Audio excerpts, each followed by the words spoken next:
Thank you very much. Good evening, ladies and gentlemen, and welcome to the Special Open Committee of the Whole meeting for July the 18th, 2016. Now, while it may appear that there is not quorum here, we have one on the telephone, which makes 5. We have quorum. Councillor Bestwick at this point is participating by phone. I'd like to call this special meeting to order and first make a proclamation that we are holding this meeting on the traditional territory of the Snuneymuxw First Nations peoples. First item, introduction of late items. Ms. Curry. Thank you, Your Worship. For late items this evening, we have on the addendum under 8A, Harewood Youth Park. We are adding a presentation from Ms. Kirsty McDonald, Parks and Open Space Planner, and we're adding delegation from Ms. Peggy Lake, Harewood Neighborhood Association, and Mr. Chris Lee, Nanaimo Skateboard Association. Under agenda item 8B, Bevan Park Community Bike Park, we're adding a presentation again from Ms. Kirsty McDonald, and we're adding under item 12B, a delegation from Ms. Shauna McAllister regarding storefront advertising in medical marijuana shops. In addition to those items, Your Worship, we have under 6A, a late report, appointment of corporate officer, and under 8C, the supply and delivery and distribution of carts. Staff will be changing the recommendation for this report to direct staff, for council to direct staff to go away and consider the core services review report, pages 74 to 77. And that is it, Your Worship. Thank you. Thank you. So the recommendation and the recommendation on the supply under 8C, that's being struck? Yes, Your Worship, and we'll replace it with the recommendation to direct staff to go back away and reconsider and consider the core services review report. Okay, so we do have a delegation on that matter. Yeah. Would that fall under the new 6? It can stay where it is under 8C. We'll just have them as a delegation. Thank you. Does council have anything further on late delegations? Yeah. I'd like to add Mr. George Kwan to speak to the wheeled carts. What is it, 8C? Kwan, okay, so he'll come under Mr. McGrath. Yeah. George Kwan, thank you. George. Cool. Anything else from council? Okay, I have one item, and that is a delegation from Mr. Russell Holmberg of the VI Raiders Football Club to present to council their outline for their upcoming season. And that's, we're going to put that under delegations other than. Would that be 12C then? Yes, Your Worship. Thank you. So seeing no further, call for the agenda, for motion for the adoption of the agenda as amended. Councillor Brennan, Councillor Fuller, thank you. Discussion? Seeing none, call the question. All those in favor? Opposed? Motion carries. So, the next item is under 6. I think there's some minutes, Your Worship. Oh, pardon me, I'm sorry. Under 4, motion for the adoption of the minutes. Thank you, for the 27th of June. Seconded by? Councillor Fuller, thank you. Discussion? Seeing none, call the question. All those in favor? Opposed? Motion carries. Now, before we get started, pardon me, I wish to announce that tonight I'm pleased to report that the City of Nanaimo has completed a job search competition for the new city clerk with the appointment of Ms. Jane Armstrong. Ms. Armstrong holds 20 years management experience in the public and nonprofit sector, including 15 years in local government.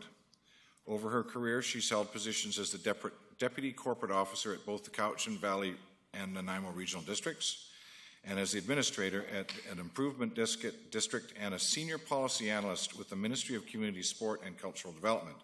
Most recently, she served as Manager of Corporate Services at the District of Tofino, where she was responsible for legislative services, corporate communications, and bylaw enforcement and licensing.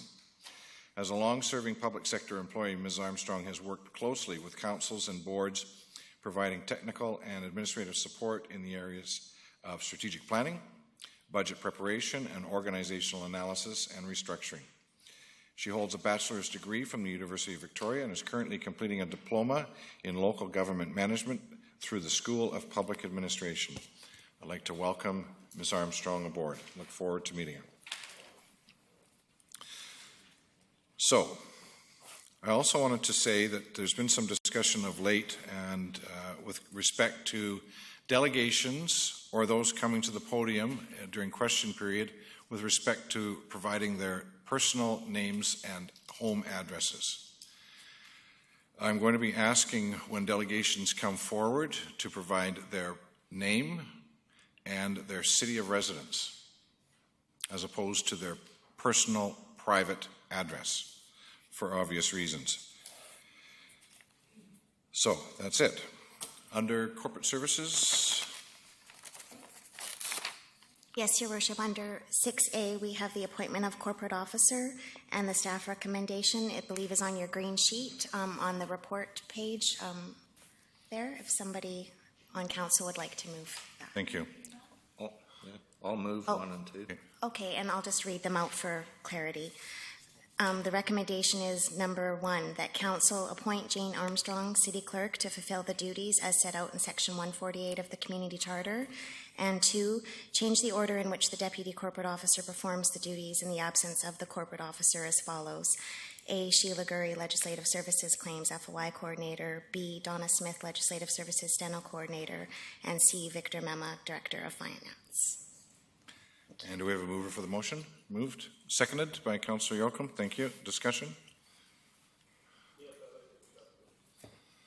Thank you. Go ahead, Councillor Beswick. Date for Ms. Alexander, please. Do we have a start date? We're still in the process of negotiating start date. Part of the process for hiring the city clerk requires me to exercise my duties and authorities under policy and legislation to make job offers, but it also requires council to appoint that individual as a corporate officer under the community charter. So it's a two-step process. We've been advised she needs to give a 30 days notice to her employer, and we'll be working with her.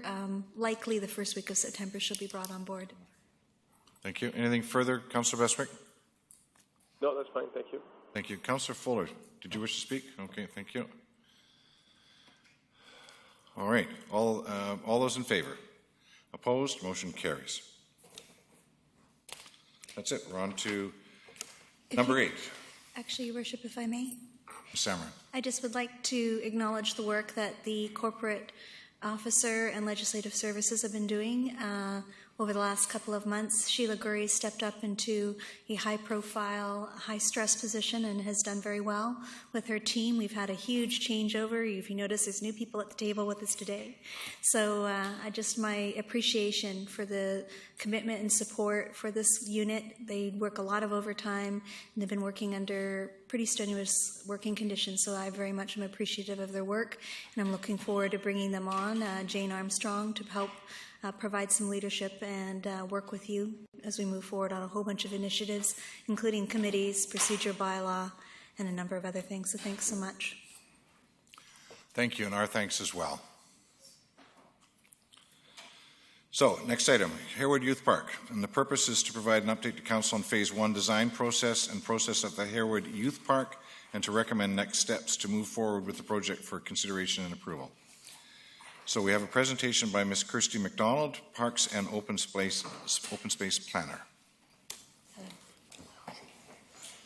Thank you, Your Worship.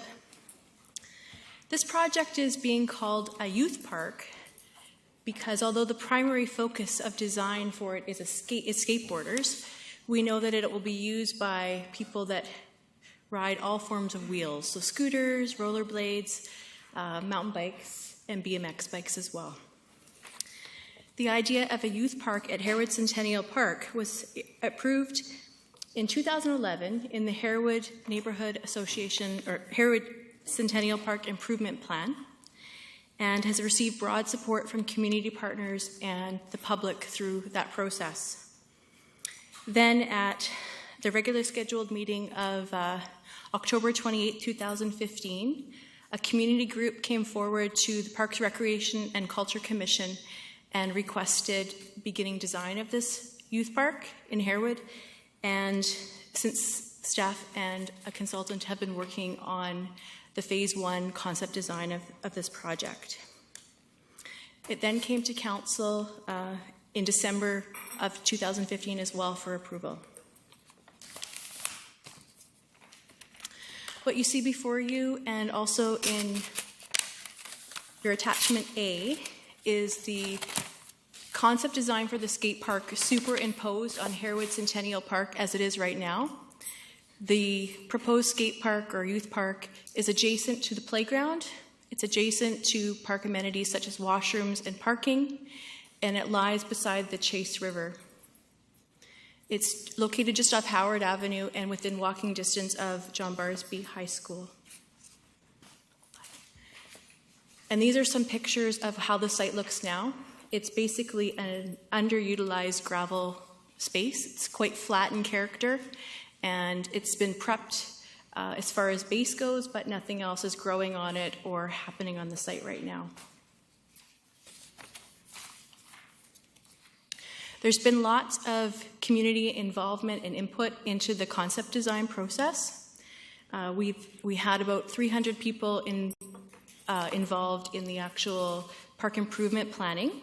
And then since we've been working with a number of youth at two major venues, one being a youth jam that occurred last summer at John Barsby School and was co-hosted by the Harewood Neighborhood Association and the Nanaimo Skateboard Association, and about 50 youth of varying ages, I'd say from 6 to probably 50, came to that and participated and shared their vision for the park. And then also we've had members of the Nanaimo Skateboard Association participate in quite a few technical working group meetings and have had a lot of input into the concept design that we have today. So this is the concept design. It consists of 2 phases or 2 areas that could be done together, constructed together or constructed separately. What you see adjacent to the parking lot, and it is outlined in red, is the Phase 1 area, and it's a street-style plaza skateboard park, which means it's basically a flat area made out of concrete with lots of rails and different tricks that skateboards and the other wheeled devices can use. And then beside that is what shows up as a kidney-shaped bowl, and the intention of that is that it could be designed or constructed at a second phase, but it's really just that it's a bowl, and it's an area that is depressed, and the wheels can then ride over, descend, and then come back up and do jumps and tricks in that area. The goal of the street-style plaza would be to have a skateboard and youth park that is unique to Vancouver Island and would have jumps and features that you don't see anywhere else on Vancouver Island, which would probably draw a lot of youth to Nanaimo, and also to incorporate elements that make this site special, and that includes the Chase River. This would be located just adjacent to the Chase River, and the goal would be to have public art features that are skatable, such as fish, and then the idea of a river actually running through the park, metaphorically, through paving stones, just to acknowledge that this location is in very close proximity to that salmon-bearing stream. And these are 3D models that show the same design. This shows a little bit more clearly that there's an elevated bowl and then this plaza that is flush with the gravel parking lot that's there today. So youth parks are quite an expensive amenity to build in communities. The Phase 1 street-style plaza right now, through the the conceptual design cost estimate is about $445,000. And if we proceed to doing more technical design, this number would be refined at that stage, but this is the order of magnitude cost estimate right now. with the potential phase 2 being over $200,000.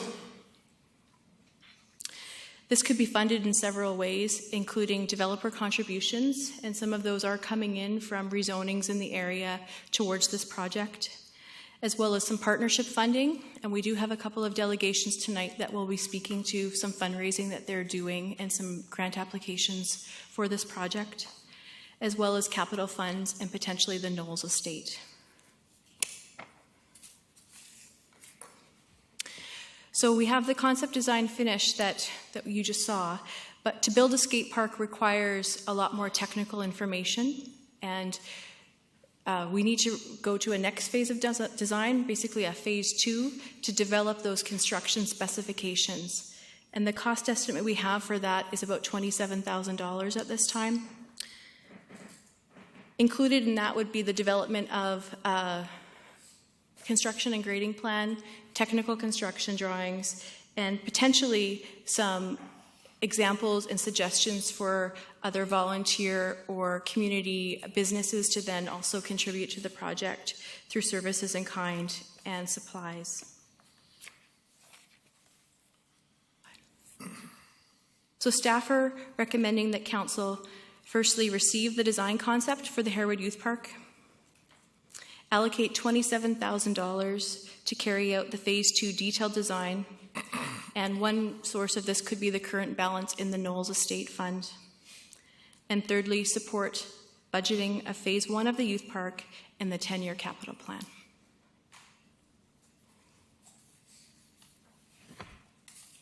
That's it. Thank you very much. I want to thank you for your work on this and the community's work for their participation. This is a very exciting project, and I know that based on the other skate parks that we've got, it will be the envy of the community and others. Do you have any, Council, if we could, questions for Ms. McDonald without debate? We can wait till after the other delegations. So questions for Ms. McDonald. I didn't really have a question, but I can wait till after the delegate because it's... Thank you. Thank you very much. Okay, so we have 2 delegations. First one is Mr. Tim McGrath.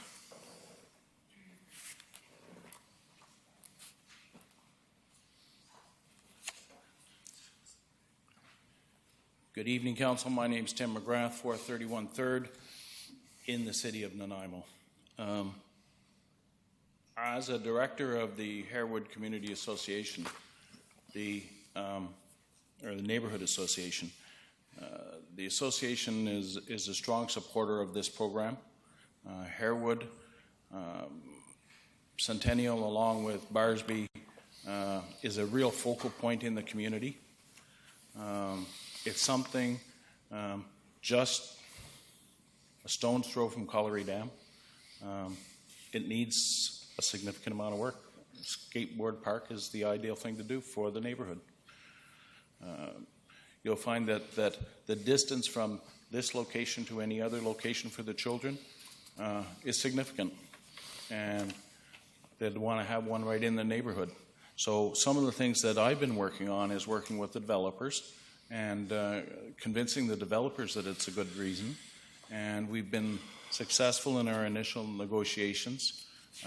As Ms. McDonald has indicated, there is some developer and community funds coming in. We don't want to jump the gun and say exactly how much at this point, but it's going to be a continuing ongoing effort because we believe that a lot of this can be done with the assistance of the city, but supported primarily by the business and development within the community. And as everybody knows, Harewood is one of the fastest growing areas in the city. So what I ask is that the city endorse it.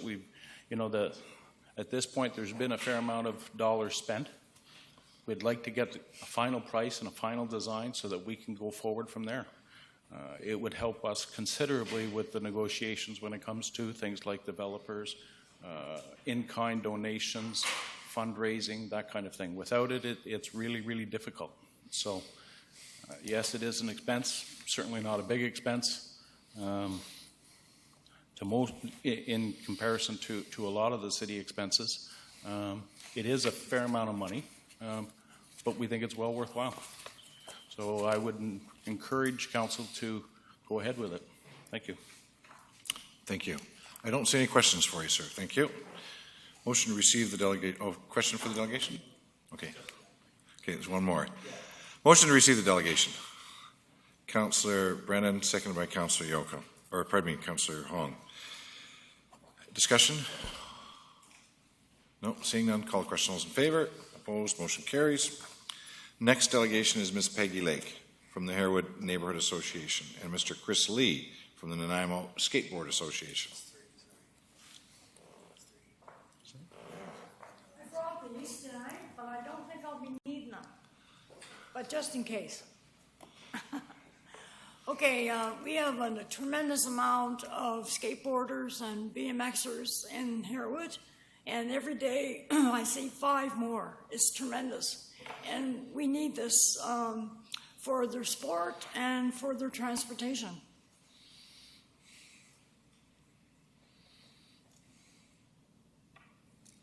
And we did a video.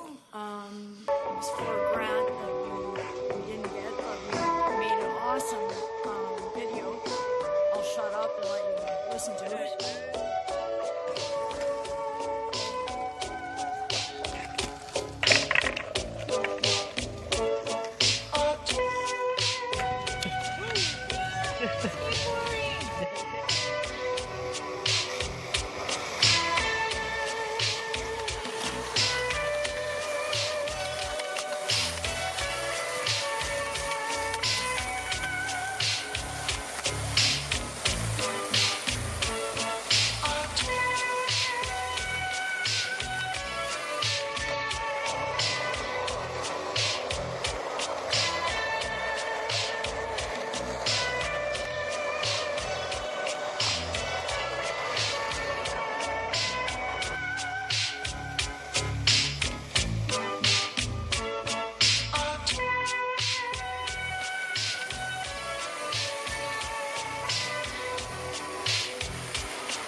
Let's build a skate park.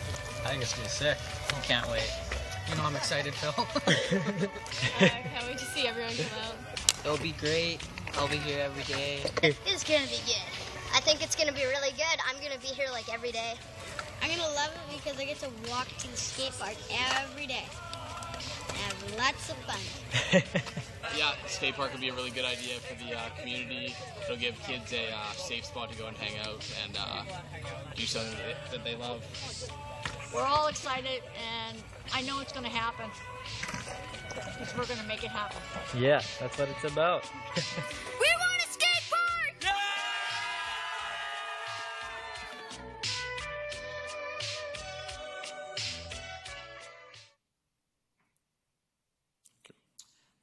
As Christy was saying, these were some of the meetings that we had with the skateboarders and designing the design of the skate park. This is the map, the original map. In your packages, it will be a better sight of it. It's kind of small, you really can't see it. This is the design, and in the package as well, there's another larger copy of that for better visual. So our goal here is to design a skate. You need to go up to the microphone, sir. Oh, sorry. Here. Just move over to the. Yeah, there you go. good. So our goal here is to design a skate park that's unique to Vancouver Island. The plan that we're looking at here, the concept is a progressive plaza kind of street style park that doesn't exist on Vancouver Island at this point. So it would be a big draw to Harewood and to Nanaimo. A bunch of people would be able to come over and basically, visit this new skate park. The phase 1 design lends itself towards like a younger kind of skateboarder or BMXer. it's a lot different from the other parks in Nanaimo, being that there's not transition and vertical transition. It's mostly flat with ledges and rails, and that really will lend itself well to beginner skateboarders all the way on up to, very experienced, skilled skateboarders. The Phase 2 plan with the bowl would be a big draw to probably the more mature, kind of maybe the dads. I can really see this park being a nice kind of family-style skate park where dad would be up rolling around in the bowl, and his children would be able to go down and skate in the street plaza style Phase 1 section of the park. So we're really trying to bring something different to Nanaimo that doesn't already exist here or anywhere else on the island. So there's also a spot. It's a big site, and there's a spot right adjacent to the park that in the future we'd like to look at building a BMX pump track there as well.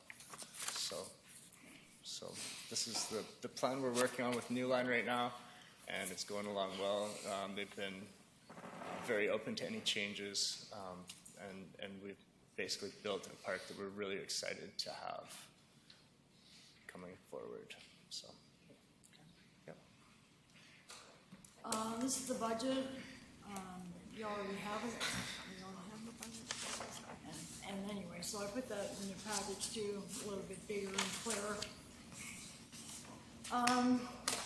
Detailed design in the skate park, we've accomplished that. We're looking into fundraising right now with a couple clubs, and we'll be doing businesses, and anybody who will listen to me, I'll be out there trying to make this happen real quick. We also are doing the developer contributions,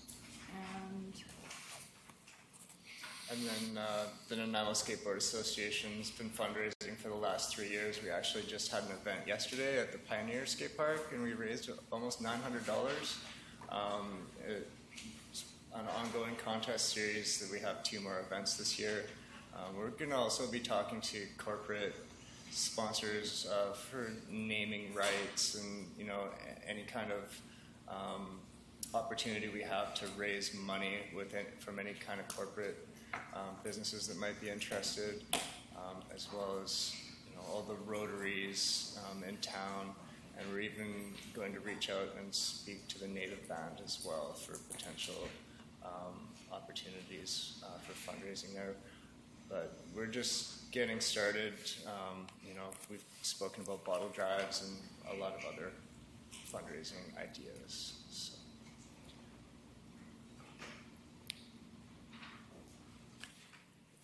okay.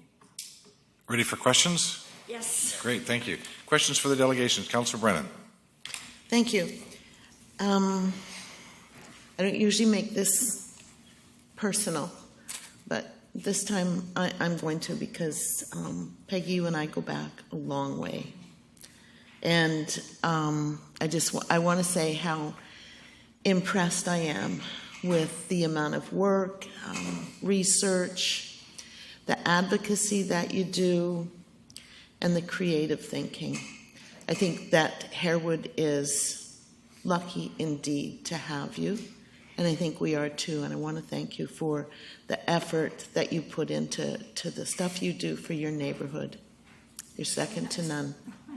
Thank you. Thank you. There. Councillor Fuller. Couple questions. First off, I'd like to thank you also for what you do in the community. It's nice to see you up at Harewood Dam walking around as well, because I get to see you up there occasionally. Great amount of effort. You're a great advocate for the community. I have a question which maybe the young gentleman would be able to answer. What the heck is a descending transition taco with rolled ends? I know what the food would be. I'd call it a burrito, but...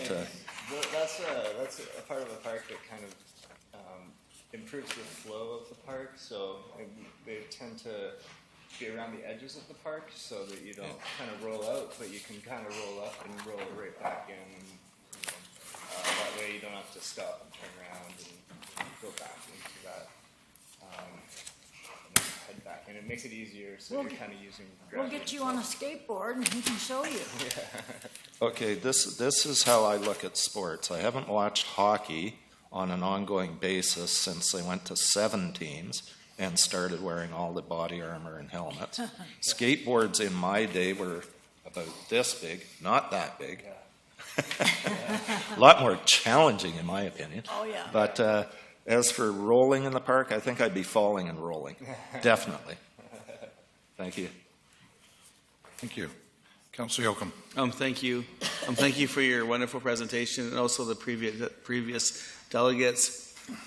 A question I'd have is the group you represent, is it part of the same group that Tim just mentioned? The Harewood. Yeah, Harewood Neighborhood Association? Yes, yes, ma'am. Yeah. Great. I love when delegates come up and are in support of each other and not throwing stones. It's nice for people come up and not throwing stones at a project. So I want to thank you. I lift my hands up to this. I'm sort of a Harewood guy. I think Fairview counts. But nevertheless, grew up in Fairview, so I just love the community and Barsby, ND type guy. But I'm sitting here with mixed emotions. Not with the project itself, love it. And I'm going to champion support. I'll put it out there. It doesn't matter. I'm going to support wherever I can. You have my support. I'm one person. But I sit here with mixed emotions as I think about how mishandled the city staff and politically we've handled Calgary Dams. I think of those multi-million dollars wasted. It sort of pisses me, or annoys me to heck. Because I see $600K there, $675. We could have a beautiful park for generations to come. And I just think of those millions wasted. I'm not trying to politicize tonight, but I'm sitting here being real. I'm so annoyed at that money that had to go out there the way we handled it. But nevertheless, I'm not going to let it deter for the fact where I'm going to hopefully be I am going to be a support of this. And my question is going to be more for staff around these recommendations, which I'm definitely going to support. But I want to thank you. I started to bring that up, but I still got to still a sour pit inside here about money out the road that we could be using for the dads, the skater dads out there, and whomever wants to utilize the park. Thank you. Thank you for your time. Thank you. Councillors, see no further questions. Motion to receive the delegations. Councillor Hong and Councillor Yocum. Thank you. I'd like to take a minute and to thank Kirsty for all her support on this project. Thank you. Call a question. All those in favour? Opposed? Motion carries. Thank you. Thank you to both. Now, any questions to Ms. McDonald or staff concerning this project? Councillor Brennan. I don't have any questions on it. I am prepared to move the motions. Thank you. Do we have a seconder for the motion? Councillor Yocum, thank you. Now the motion is on the floor. Did you wish to speak to the motion? Thank you. I think that this is a really good project. Really, no problems supporting it. Happy to do so. I want to comment that it's a brilliant community consultation.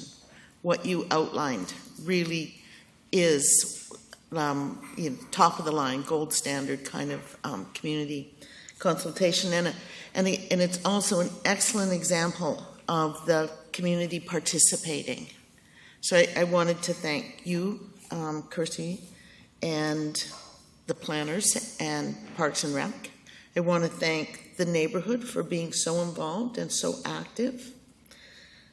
I want to thank the youth that attended the workshops. So frequently you will have workshops and you'll have people dropping in one at a time, and it just won't feel like a success. Obviously those workshops were. The Harewood Neighborhood Association, the Nanaimo Skateboard Association, just a stellar example of the city and the community working together to achieve something that's really meaningful to the community. So great work on your part, and in particular, I wanted to thank you, Kirsty. Thank you. Councillor Yocum. Thank you. I echo Councillor Brennan's words. Totally supportive of the project. The question I would have, I don't know who would ask, Tracy, I'll let you see where the question should go, is Harewood, as I mentioned, heard Mr. McGrath mentioned, growing. As we all know, the construction is booming everywhere in town, but notice lots of subdivisions happening in Harewood. And also, which I just found out, learned myself, which I learned earlier, nonetheless, DCCs can move around the city as long as it's in our city. Can DC dollars go towards this project as such? Because I'm already jumping to recommendation 3, where it says support the budget in phase 1 of the youth park in the 10-year capital plan. So I'd like to almost, if we can make a friendly amendment to support phase 1 and 2 in the 10-year. But anyways, my question would be dollars, and can DCCs or wherever, how we can be support make this happen? Thank you.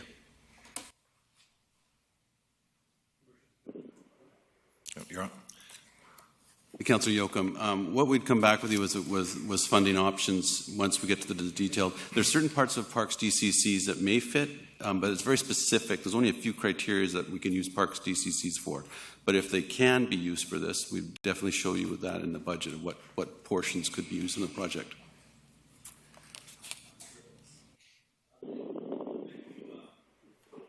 I was under an impression DCs were for parks. I didn't realize it was so. There would be such a tight, stringent goalposts. You are now. Yes, Parks DCs can be used in any park throughout the city, as long as there's a DCC contributing area. But the way that the charter is set up, there's only certain projects, elements of projects that we can use for them. So we'd have to break out. Once we do the detailed design, we'd break out what some of those could be used for. I know it's just the way that the charter is. There's only like 4 or 5 things we can use. Playgrounds, playground equipment, for example, sports fields, irrigation, fencing, things like that. There's some very specific ones we're allowed to use, but we'd show council that and what could be allocated. Okay, just to wrap up, Mr. Mayor, is I look for that conversation because I don't think we should be boxing ourselves in because I think everything's gray and we could debate this whether it qualifies or not. But I'll wait for we get a report. Thank you very much. Thank you. Councillor Beswick. Thank you very much. I'd just like to thank the delegation and all the hard work that they put in, and Kirsty and staff also.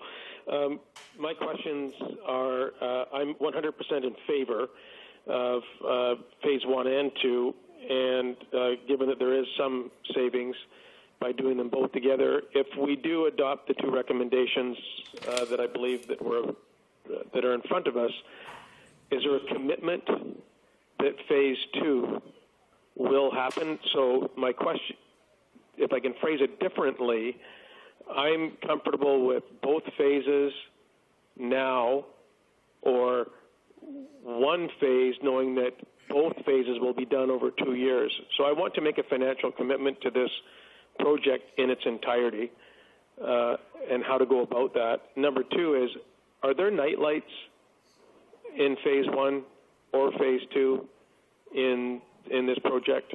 Thank you. Go ahead. You were on. Now you're on again. Right. So the motions as they are right now, just to get us to the next stage from the detailed designs, and then we'd include the project for council's deliberations when they look at capital projects. So to answer Council Beswick's, this isn't support completely of proceeding. It's to get us to the next stage so we can give you detailed costing, and then as you work on your budget deliberations, it would be in there as an option. And also we hope to do in there at the same time show where other private contributions or grants could be coming for the project, as some of the delegations had indicated. Thank and you. in regards to the lights, there's no lights on this one. However, we do have lights in the area that we could add to it. We were wanting to light the parking lot, which we just did off the lacrosse box. And so there's all the conduit and everything that we could use to light the park at some point. Thank you. Councillor Fuller. Yeah, I'd like to echo Councillor Brennan's kudos to the neighborhoods. It's huge public input on this. It's great to see one of the downsides now of all of this is Harewood is becoming such a popular place. It's got one of the best water parks. It's going to have the best skate park. It's going to have this. It's going to have that. Every neighborhood is going to want to emulate Harewood now. So much for the old Scarewood misnomer.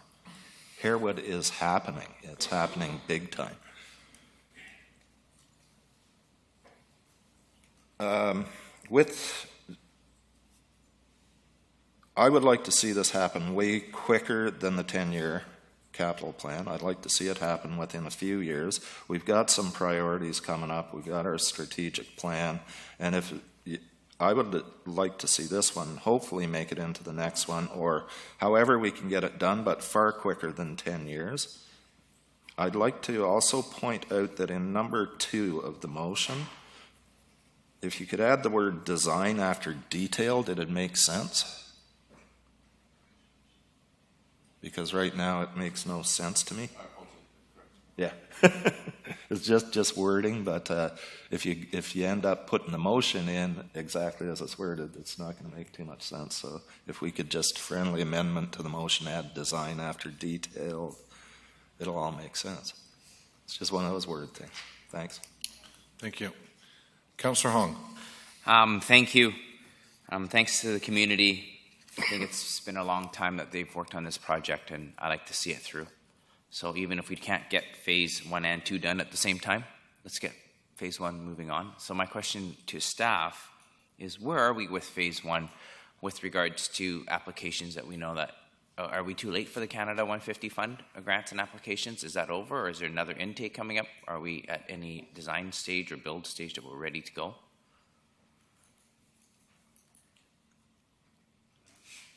Go ahead. Right. We are too late for the Canada 150 grant. My understanding, we actually applied for that for the McPhail Sutton playground. There is other grant funding that comes up, and then again, the skateboarding community, the neighborhood community knows of some of those, so do we. So again, once we got to a good detailed design with costs, then those are the kind of things we can go and go and look for. Okay. And a follow-up, just a clarification on that. This detailed plan that you're talking about, are we talking about stage 1 and 2, or do we have anything right now for phase 1? Or are we just going to kind of lump them together? Because if we're going to lump them together and it's going to take us longer to get it done, to save the 27 or whatever that little amount is, I'd rather get phase 1 done within the next 2 years or whatever long it takes to get it done, and then do the next phase if we could, or if we're just going to wait. The $27,000 is for both phases of design, but we can certainly just focus on one phase at a time. But it was for concurrently doing both phases of detailed design, and then however that gets implemented can still be determined. But it would be good even for grants and for future fundraising to have shovel-ready projects where we've got them fully designed and we know exactly what the cost will be. Okay, great, thank you. Perhaps I can ask Council if they would consider 2 friendly amendments to the motion. It's been moved, the motion's been moved and seconded as written. So the first one would be under number 2 to allocate $27,000 to carry out phase 2 detailed design to be included, and also support budgeting of phase 1 and 2 under 3. So do the movers and seconders have any issues with those amendments? Was moved by Councillor Brennan? Okay. Okay. And the seconder was Councillor Yocum? Yeah. Great. Okay, great. Thank you. So then the new motions would read that way. Correct? Okay. Ms. Samwer, did you need to add anything? Yes. I just wanted to identify that this project is an excellent example of the dozens and dozens of projects that Council is going to be considering to support your strategic priority outcomes. So it's not a matter of it's the only 5 that are on the list, but there's dozens and dozens of projects that are on the books and in our 5-year plans and in our neighborhood plans and community plans that form part of this. And as part of your 2017-2021 budgeting, you're going to be looking at allocating budget, and this might be one that you're going to move up the list and make sure that you have sufficient funds in for the next year as well. Thank you. I just wanted to clarify, if I could, when we keep referring to developer funds, we're referring to DCCs for parks. Am I correct? Go ahead. There could be a variety of, there could be some rezoning community contributions that we actually have some allocated to this park now. So when other rezonings come forward and there's community contributions, council may determine to put those towards this project.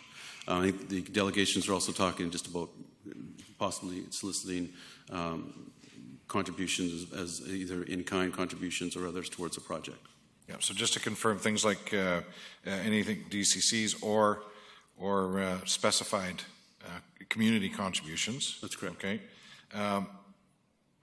Parks, 5% park in lieu can only be used for purchase. That's correct. Great, thank you. And when it states in here the 10-year capital plan, doesn't mean that it's going to. It means that it needs to be included in our financial plan. That's correct. Doesn't mean Just it's going to take 10 years. clarifying. It's included in your for deliberations. Thank you. All right, so I don't see any further questions from council. Call the question. All those in favor? Opposed? Motion carries. Thank you. So the next item is Bevan Park Community Bike Park. And the purpose is to provide council with an update on the Phase 1 design process and progress, and to recommend next steps to move forward with the community bike park for consideration and approval. And there's a presentation by Ms. Kirsty McDonald. Thank you. Go ahead. Thank you. This is quite a similar project to the Harewood Youth Park. The idea of a bike park came forward during the Bevan Park Master Plan update process, which happened in 2015. And it was identified that Bevan Park is a great central recreational hub, and there's already some existing BMX bike facilities there that the community felt would be good to grow upon and add more bike park and bike jumps to. At the regularly scheduled meeting of January 27, 2016, the Parks, Recreation and Culture Commission approved funding and partnering with the Gyro Club of Nanaimo to begin Phase 1 design of a bike park at Bevan Park. And over the last 6 months, we've been working on that design in conjunction with the Gyro Club and a number of bike stakeholder groups in Nanaimo. That cost about $12,000 to finish the concept design at that time, and was paid for out of our Partners in Parks funding.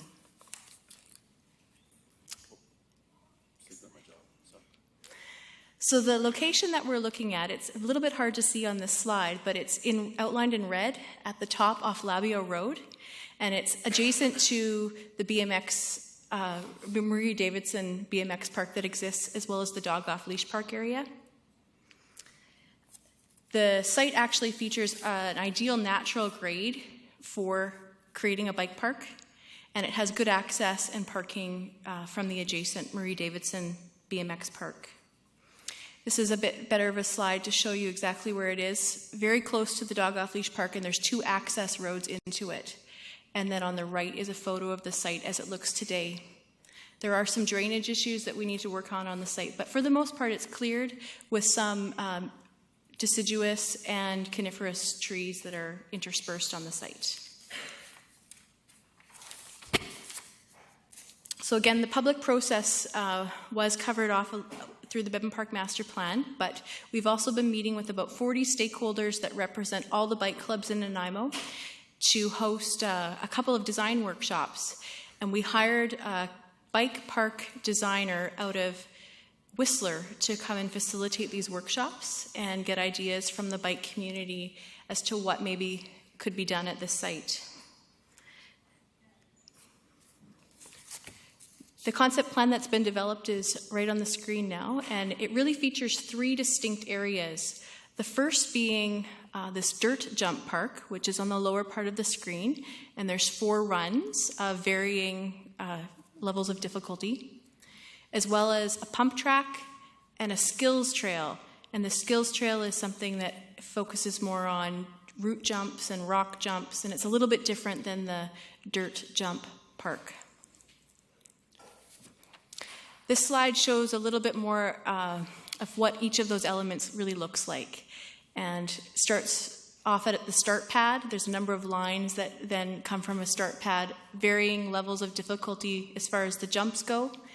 And as you can see in the slides, there's a mix of structural jumps that are usually made out of engineered wood products, as well as actual dirt that's sculpted to create the jumps.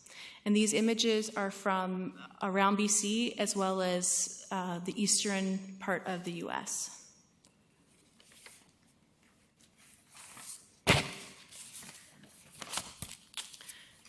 So each phase of the concept design has a different price tag, and the most expensive part is actually what we're proposing for phase 1. That is the dirt jump park. And right now we're looking at a cost of about $320,000 to build it in its entirety, and this would be all 3 levels of difficulty: the beginner, intermediate, and advanced levels of difficulty. And the reason we've chosen this as being the phase 1 is it's actually the largest part of the site, and the site engineering can be done in conjunction with it, as well as it was identified by the stakeholders that this would be the primary bike park to build that you'd get your initial use from. Okay. And sorry about this, there's a comma missing on 32. It should, the pump track area, it should be $32,150. And these projects, again, could be funded from several sources. We have been negotiating with an adjacent developer, potentially for some community contributions to the project. There's also private contributions that are being fundraised, and some of the delegations tonight will be speaking to some of their progress in that regard. And there may be some grant opportunities to also apply for in the future.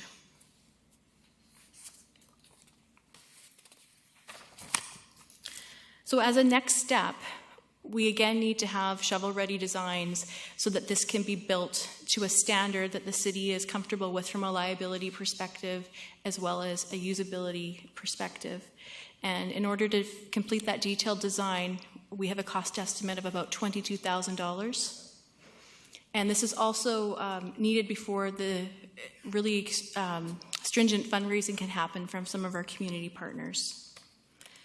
We also have community partners that are bringing forward a number of volunteers that would like to be involved in this project and to continue working through our Partners in Parks program to help see this happen.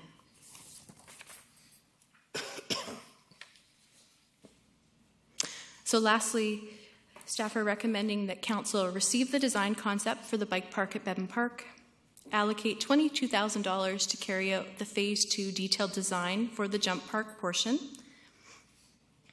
So in this case, we're only looking at designing the one portion, not both phases. And we're suggesting that this could be paid for 50% through our Partners in Parks program and 50% from private contributions. And thirdly, once the detailed design is completed, we're recommending that this be included in the 2017 to 21 capital plan for consideration. Thank you. Thank you. So just to clarify, the $22,000 is intended to come 50% from the Partners in Parks and 50% from private contributions? Thank you. And if I've got my addition correct, the total project costs, both portions, is about $397,000? Great. Thank you. $397,000. So, questions? Councillor Fuller. With the pricing and that, I noticed there's a 30% contingency. Mm-hmm. Is that standard, 30%? At this stage of design, it is. We would tighten that up through the phase 2 detailed design. Right now, we just have placeholder amounts for the different jumps, and once those are really detailed out, we can refine that number. And the work would be contracted out through RFP? The design work or the building work? Building.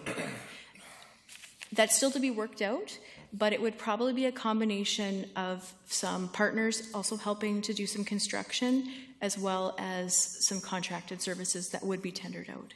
Okay, I'm curious because when we put all of the costs into something, that's usually what the price is, or a little bit more. Mm-hmm. So I'm hoping that, you know? There's one delegation tonight in particular that I know has some services in kind that they've got sponsorship for, but we haven't worked out the details of how that would happen and then who would be managing the project and that sort of thing yet. No, it's a great project. I love it. So, thank you. Thank you. I see no further questions, so we'll move on to our delegations. So the first delegation is Mr. Jim Thompson and Mr. Dana Butcher of the Gyro Club of Nanaimo.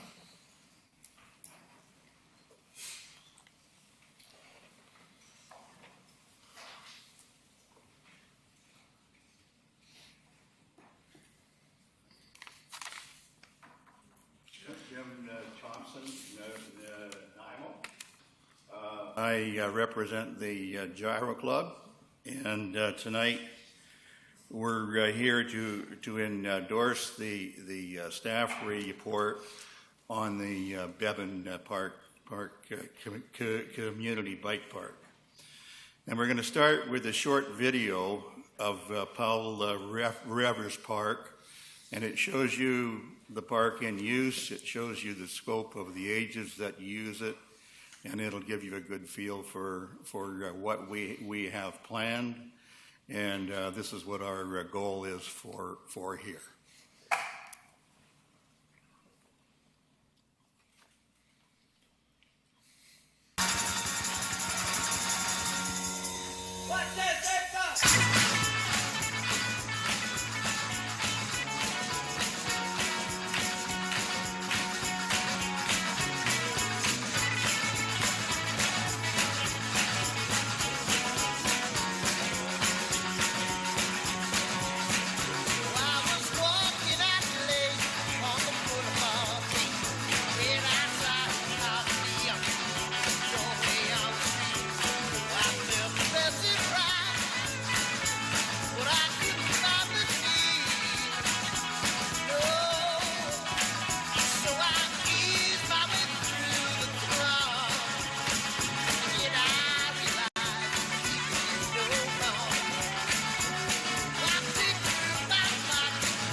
Sorry, it's over. Doesn't it make you want to be 12 again? Anyhow, there's a photo of the age span of the users of the park, and we started out thinking about youth, but it's going to cover more. Progress to the date, the Gyro Club, working with the partners in the park, we've contracted with Alpine Bikes for an initial concept and 5 ramps. That was a $16,000.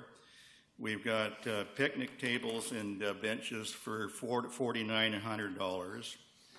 We have a $9,000 grant from the Canada 150 fund in place to use.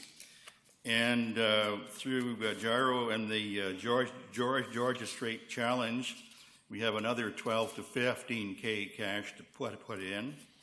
So that brings our total to about 43.4. That's our club. For in-kind, we have commitments from Island West Coast Excavating, Napa Industries, and Paws Bobcat for equipment use and operators volunteering to help build this park. After the tragedy of Stevie Smith's death, the Stephen Smith Foundation was formed, spearheaded by Michelle Corfield. it was Stevie's dream to build a bike park and develop young riders. Gyro and the foundation decided to join forces on this park. And through this synergy that the foundation brings, there's a large group of qualified friends eager to help build. Through their initial fundraising, they have commitments to cover most of the soft costs plus some cash. The main outstanding items to purchase are the pre-built features for which some of the gyro and foundation now has people lined up for. So the summary of this is that the outside build prices, as stated, we think are excessively high. Basically, what this park is dirt. It's mounds of dirt on a grade. So we have got most of these soft items covered. That means we have the excavating covered. We have the gravel covered. The dirt is on site. There is more dirt that can be had. So basically, that's what it is piles of dirt. So with the assistance that we have, there is the volunteer groups have the experience and they have the expertise to build this park, and with the supervision of the city parks department and their help, and we've had considerable talks with them, and we have an understanding of how it should go. The park will be a great tourist asset to our town. And the vision is to have the youth participate in the build. They will receive volunteer hours towards their grad for this. Youth participation will also give a strong sense of ownership.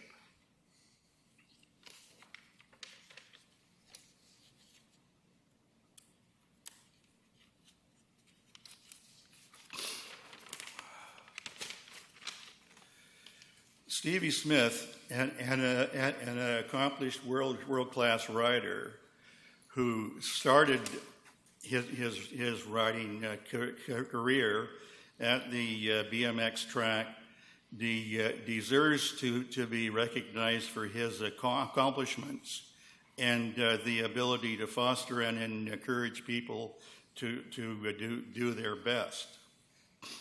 So in concluding, we ask Council to approve the concept plan, fund the design, and upon completion, let our volunteers build this park. And we think this will be the best deal that the city will get this year. Now, Dana, I don't know whether you have anything to add. Dana is totally qualified as far as construction goes.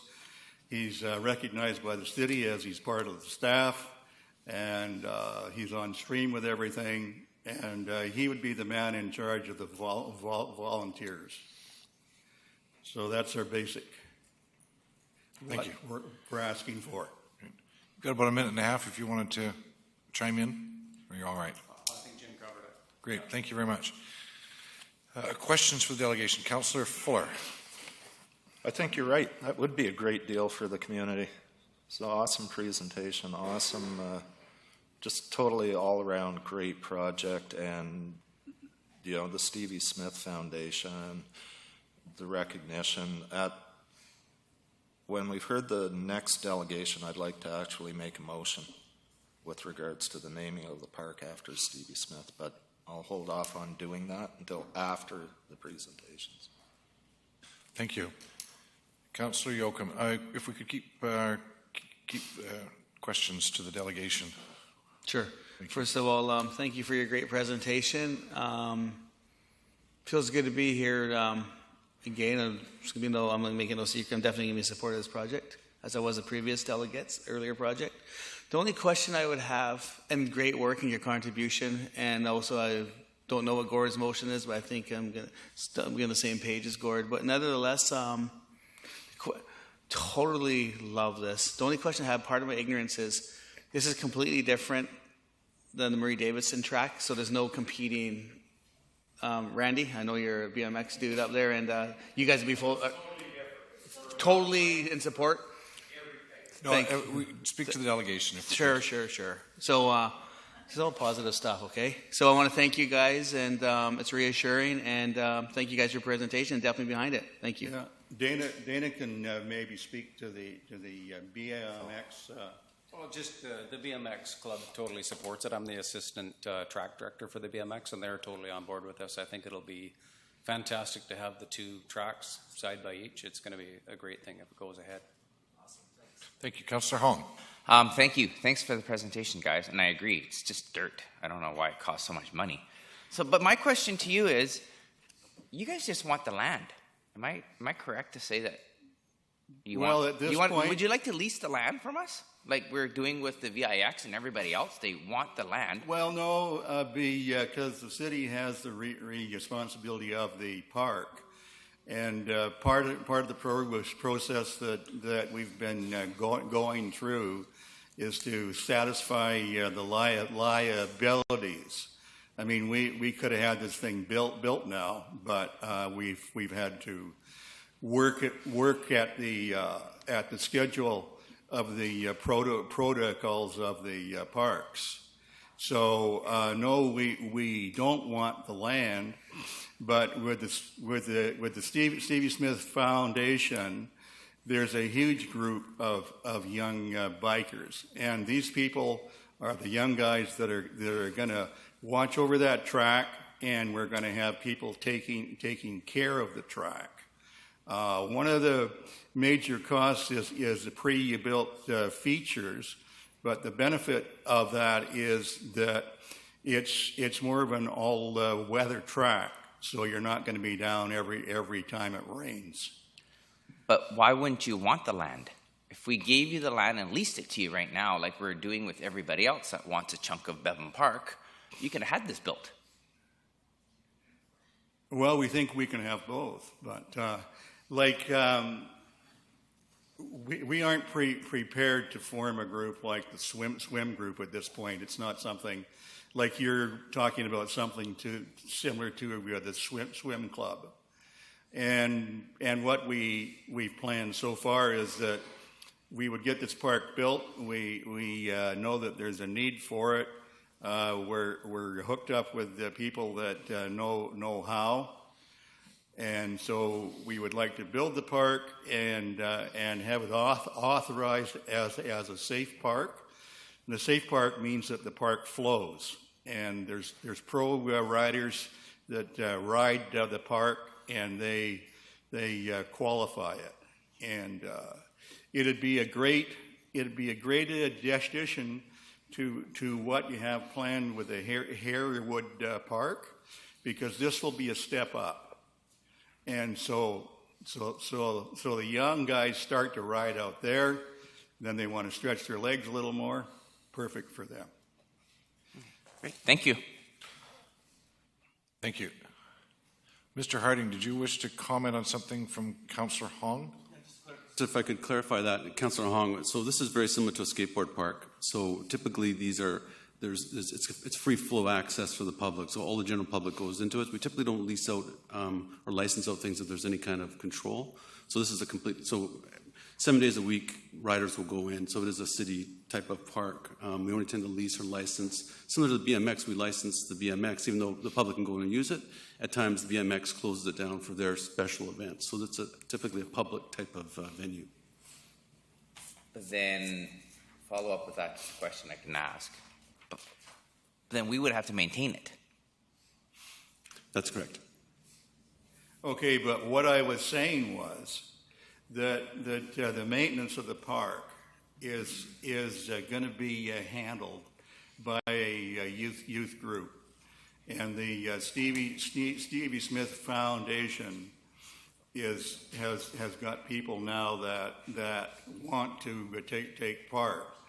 It's going to involve the city having some supervision of this park. So that's the way that these things work. In other towns, it's a proven formula. Thank you. Councillor Brennan.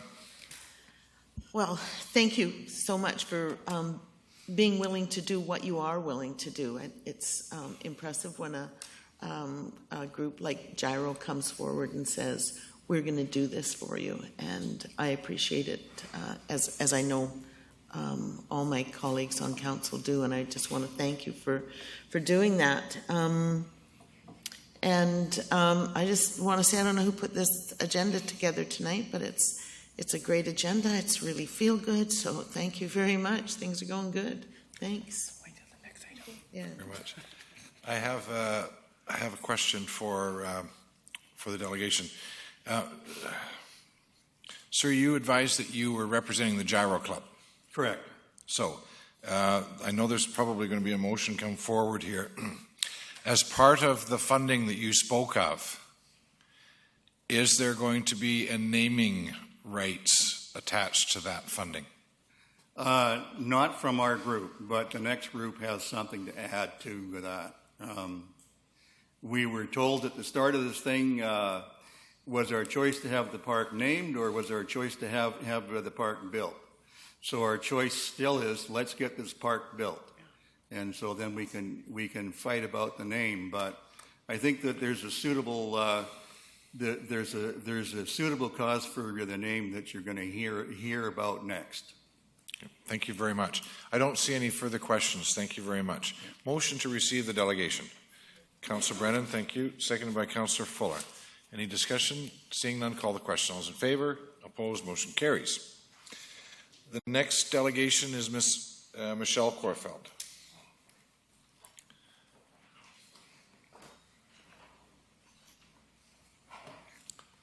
Good evening. And ask for forgiveness now.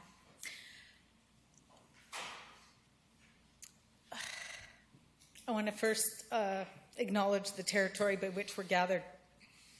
Snenimo Mustayu.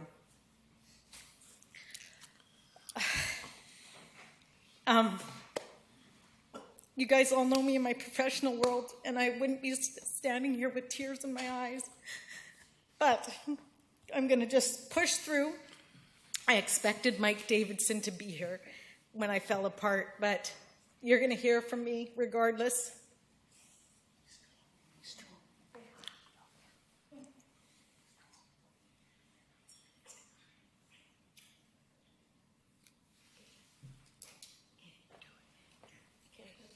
Okay.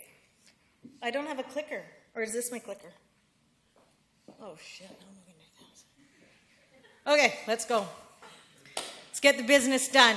Congratulations, Mr. Bearclaw, on your new baby girl. How am I going to do this? To the right? Okay. Canadian downhill legend, Stevie Smith, remembered. Stevie Smith, world-renowned professional downhill mountain bike racer, competed on the UCI Mountain Bike World Cup circuit and was a member of the Da Vinci Global Racing and supported by Red Bull, Fox, and SRAM. Oh, I spelled that wrong. Accomplishments: 2013 World Cup champion, 4-time World Cup winner, 2-time Canadian National Elite champion, 10-time medalist at Crankworks, 2013 Nanaimo Athlete of the Year.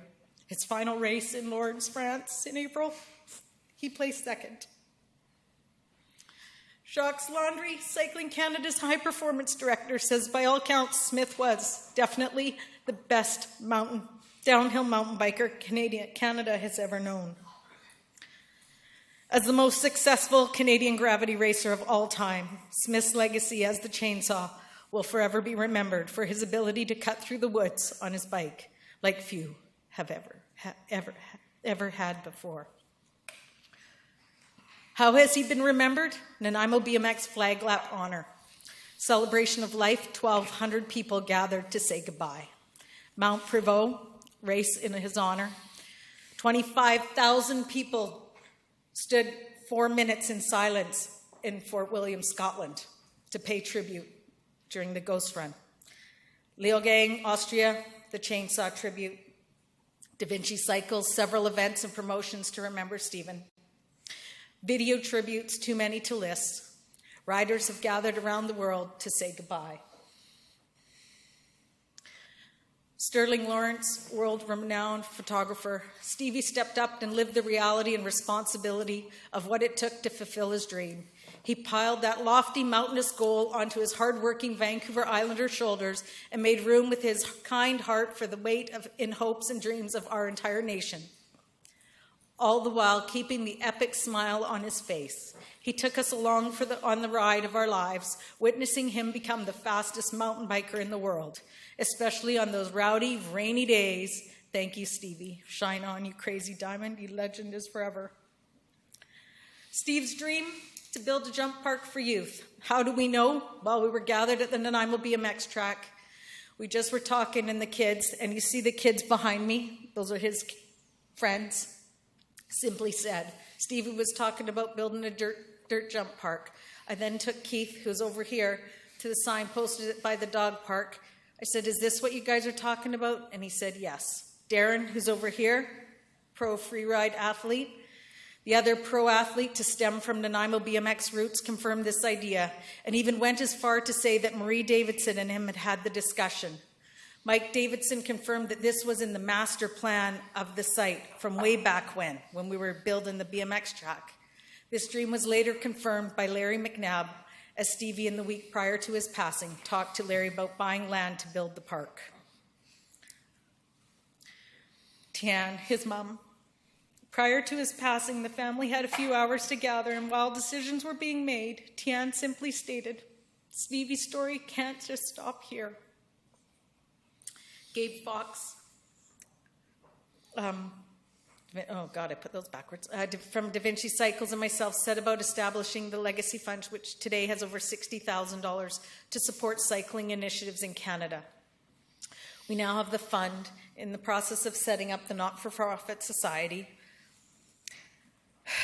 Our goal to support youth in cycling, the Beban Park Jump Park Pump Track is the perfect fit.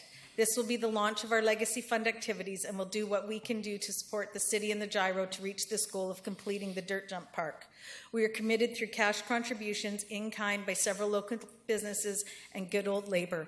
And you see the people behind me, they're also certified in all of their professions to be able to act as with Dana to support the development of this. Every single one of them WCB certified, all the insurances that we need. The Legacy. It is our belief that the jump park will be a place to gather for events supported by the Legacy Fund and also for riders who want to come to the island and ride in places that Stevie frequented. All videos that Stevie was featured in have focused on his training grounds, Vancouver Island. This foundation plans to support other projects on the island, and with this being the first, our wish and desire is that Council pass a resolution to have the jump park pump track be named in his honor.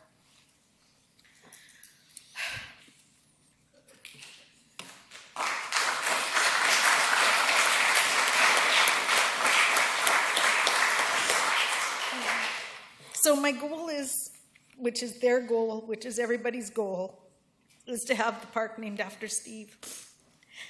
And I know I agree with Councillor Fuller. I can't do these 10-year timelines and all this planning that takes forever, but I'd like to see this completed in the 2017-2018 time frame and have all 3 levels included in your resolution today. We're prepared to work hard to raise all the money that we need to move this forward. We're prepared to supply all the soft costs, work with the gyro. We're prepared to maintain the track. Keith back here is willing to organize that with Lindsay and Darren and all the kids that are behind me. This means a lot to these kids. All these guys behind me rode that BMX track, grew up with Steve. And If there's one thing that we can do as a community, is to come together and honor the people that make us proud. Stevie makes me proud every day that I turn on my computer and I'm allowed to read all of the things that they're doing everywhere else in the world. But this is what I want to say we're doing in Nanaimo. I love to hear what's going on across the world. I want to know what's going on in Quebec. I want to know what's going on in Whistler. But I really need to know what we're doing here in Nanaimo. And I believe that this is a way that we can show the world that we love Stevie Smith. Long live the chainsaw. Thanks. Thank you. Any questions for the delegation? Seeing none, thank you very much, ma'am. Motion to receive the delegation. Councillor Yoakum, seconded by Councillor Hong. Thank you. All those in favor? Opposed? Motion carries. So you'll notice that there are 3 portions of a recommendation. Does council wish to add or modify any of them prior to them being moved? Councillor Fuller. Yeah, I would like to add a 4th, that council support the, I don't know if it's called the Jump Park Pump Track or the Bevan Park Bike Park. Which is it? Each phase has a different name. The overall project is okay. Okay, so the council support the Bevan Park Bike Park, if built, be named after Stevie Smith. And I say if built just to be on the safe side because, yeah, it's the word thing for me. But if it is built, I would like to see it named after Stevie Smith. Councillor Hong. I guess I second it. Okay, thank you. So that's an amendment as of number 4. Now, for the other 3, do we have a mover? So moved by Councillor Brennan. Okay, so shall we do them all together? Does anybody have any issue with that? Okay. Councillor Yoakum. Gord, I hear you. We have 1, 2, and 3 are in order. The park won't happen, so I'd be just myself, like it in respect to late Mr. Smith. Take the word away. If that's it, brother. If you're okay with that. Yeah. Awesome. Thank you. Okay, so that's number 4. So on the other 3, we'll do all 4 of them together. Councillor Brennan is moving it. Do we have a seconder? Seconded by Councillor Yoakum. Moved and seconded. Any discussion? Councillor Hong. Thank you. Again, I have this question that I would like answered. Why don't we just give them the land like we do with everybody else? Let them build it. They can have it ready for next summer. They don't have to do what staff tell them. We don't have to deal with unions and contractors and volunteers that want to help. Give them the land. Why can't we just give them the land? If they want the land, if they want to build it, they have volunteers that build it. When they form their foundation, come for a city, apply for a grant, like everybody else does, nonprofit, and we'll give them more money to build the next part. Give them the land. Let's not wait. If they want to build it, let them build it. We shouldn't stop somebody from building something that wants to do it. It's there. If we're going to agree that that's what we want to do with it, I just don't understand why we can do it with the VIX, the people that are coming, all those other ones, the what's that market, or the community gardens. We gave them that piece of land for them to put community gardens on. We have nothing to do with it. And this group is telling us that they want nothing with us to do with it. They'll build it. They'll maintain it. I think once we get involved, it complicates things. Let them have what they want. It just seems simple to me. I'll support these recommendations, but I'd rather go back to the table with them and ask them if they want to build it. Let them build it. Let's just not get involved. Mr. Harding. Yeah, just to Councillor Hong, we hope we're actually trying to help the group achieve this goal, which also was in the master plan. So we feel that we're actually trying to assist them, not hold them back at all, but it is going to be a public amenity that's going to be used. So we hope that we're actually assisting with them. At the end of the day, once it's built or beforehand, if you want to license it out to them, if they want to take a license to run it, they can. Again, though, that's not typically the model in other communities. It's where we work typically because it's open to the public all the time. It's like the skateboard park is a good analogy, or a public trail where it is always open to the public. And so that's the typical model we've been working with them on. I believe the group has actually formally asked us to license this land to them on it. Not yet. So we're trying to get it. We're trying to get to council, into the capital planning, so we can do the detailed and how at the end of the day how it's managed we can still deal with. But we hope that we're actually pushing the project forward. Yep. Samar. I just wanted to clarify the fourth motion, so to be that council support the Bevan Park Bike Park to be named is the amendment. And I know nobody wants to hear this, and this has nothing to do with this park, but the Core Services Review has recommended that council look at its licensing practices for its parklands and facilities. So that's a big ticket item that will be on our recommendation to you guys to take a look at. Thank you. All right, so motion is on the floor. I'm going to call a question, but before I do, I know that everybody's very passionate about this. This is the business portion of the meeting, and we don't normally permit applause or any other celebration, but if you could hold that, it would be appreciated. So, call a question. All those in favor? Opposed? Motion carries. Congratulations. So, the next item is standing right now at item 8C. And before we get into this one, the supply, delivery, and distribution of wheeled carts contract award has actually been struck from the agenda. However, we do have 2 delegations. So I need council to carefully consider the motion that we're being asked to discuss tonight is that council directs staff to review the recommendations. Your Worship, we've just momentarily lost quorum, so if we could hold for a moment. Okay.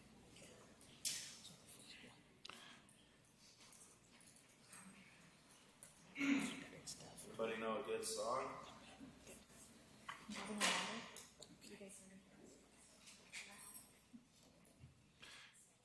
Councillor Bestwick, are you still with us?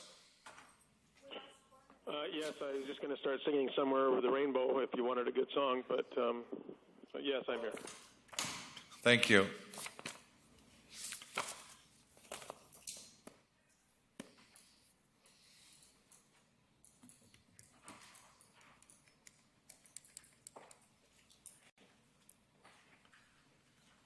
All right, so we're back with quorum. Okay, so I'd like to direct you to the motion that we're being asked to vote on tonight, and that is that council directs staff to review the recommendations set out in the Core Services Review Report, pages 74 to 77, and report back to council with a recommendation after this review. Your Worship. Yes, Mr. Mema. Thank you, Worship. If you could allow us to amend our amended recommendation. Okay. So we would like to split this into 2. The first recommendation would be cancel RFP 1718 for the supply, delivery, and distribution of wheeled carts. That would be the first one. The second one would be that council directs staff to proceed and develop an updated business case that takes into account observations from the Core Service Review Report. Okay, so the first one is to cancel RFP, and the second one is to take into consideration Core Services Review Report? Correct. Thank you. Do we have a mover for that motion? Councillor Hong. Okay, so Councillor Bestwick's going to move. Councillor Hong is going to second. So moved and seconded. All right, is there any discussion? Now, we do have two delegations that wish to speak to the original item. And I was concerned that both of them may wish to, I believe one of them is one of the bidders on the current RFP, so I was concerned about the jeopardy of the existing RFP. Councillor Brennan. Your Worship, I think that once the motion is on the floor, legislative services could talk about this, but it's only the council itself who can speak to the motion. So I would suggest that the delegations would have to wait until after we did this. In essence, it's a different motion in any case than they were coming to speak on. But they can't engage while our motion is on the floor. Okay, so what I would, pardon me, Ms. Curry. There is a motion on the floor. Normally, we would have heard the delegations before making the motion, so we do have to deal with the motion on the floor or withdraw it, hear the delegations, and make it again. Okay. Can we table it?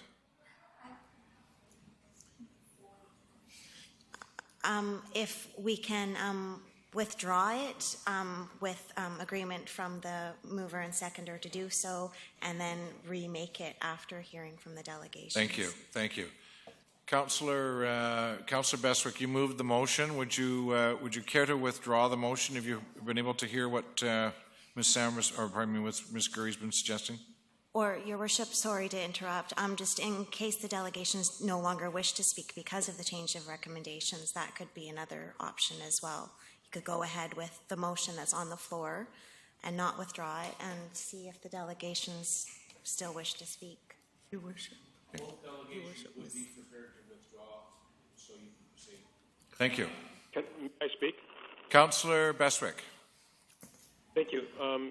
Actually, I'm not willing to or in favor of withdrawing or rescinding the motion that's on the floor.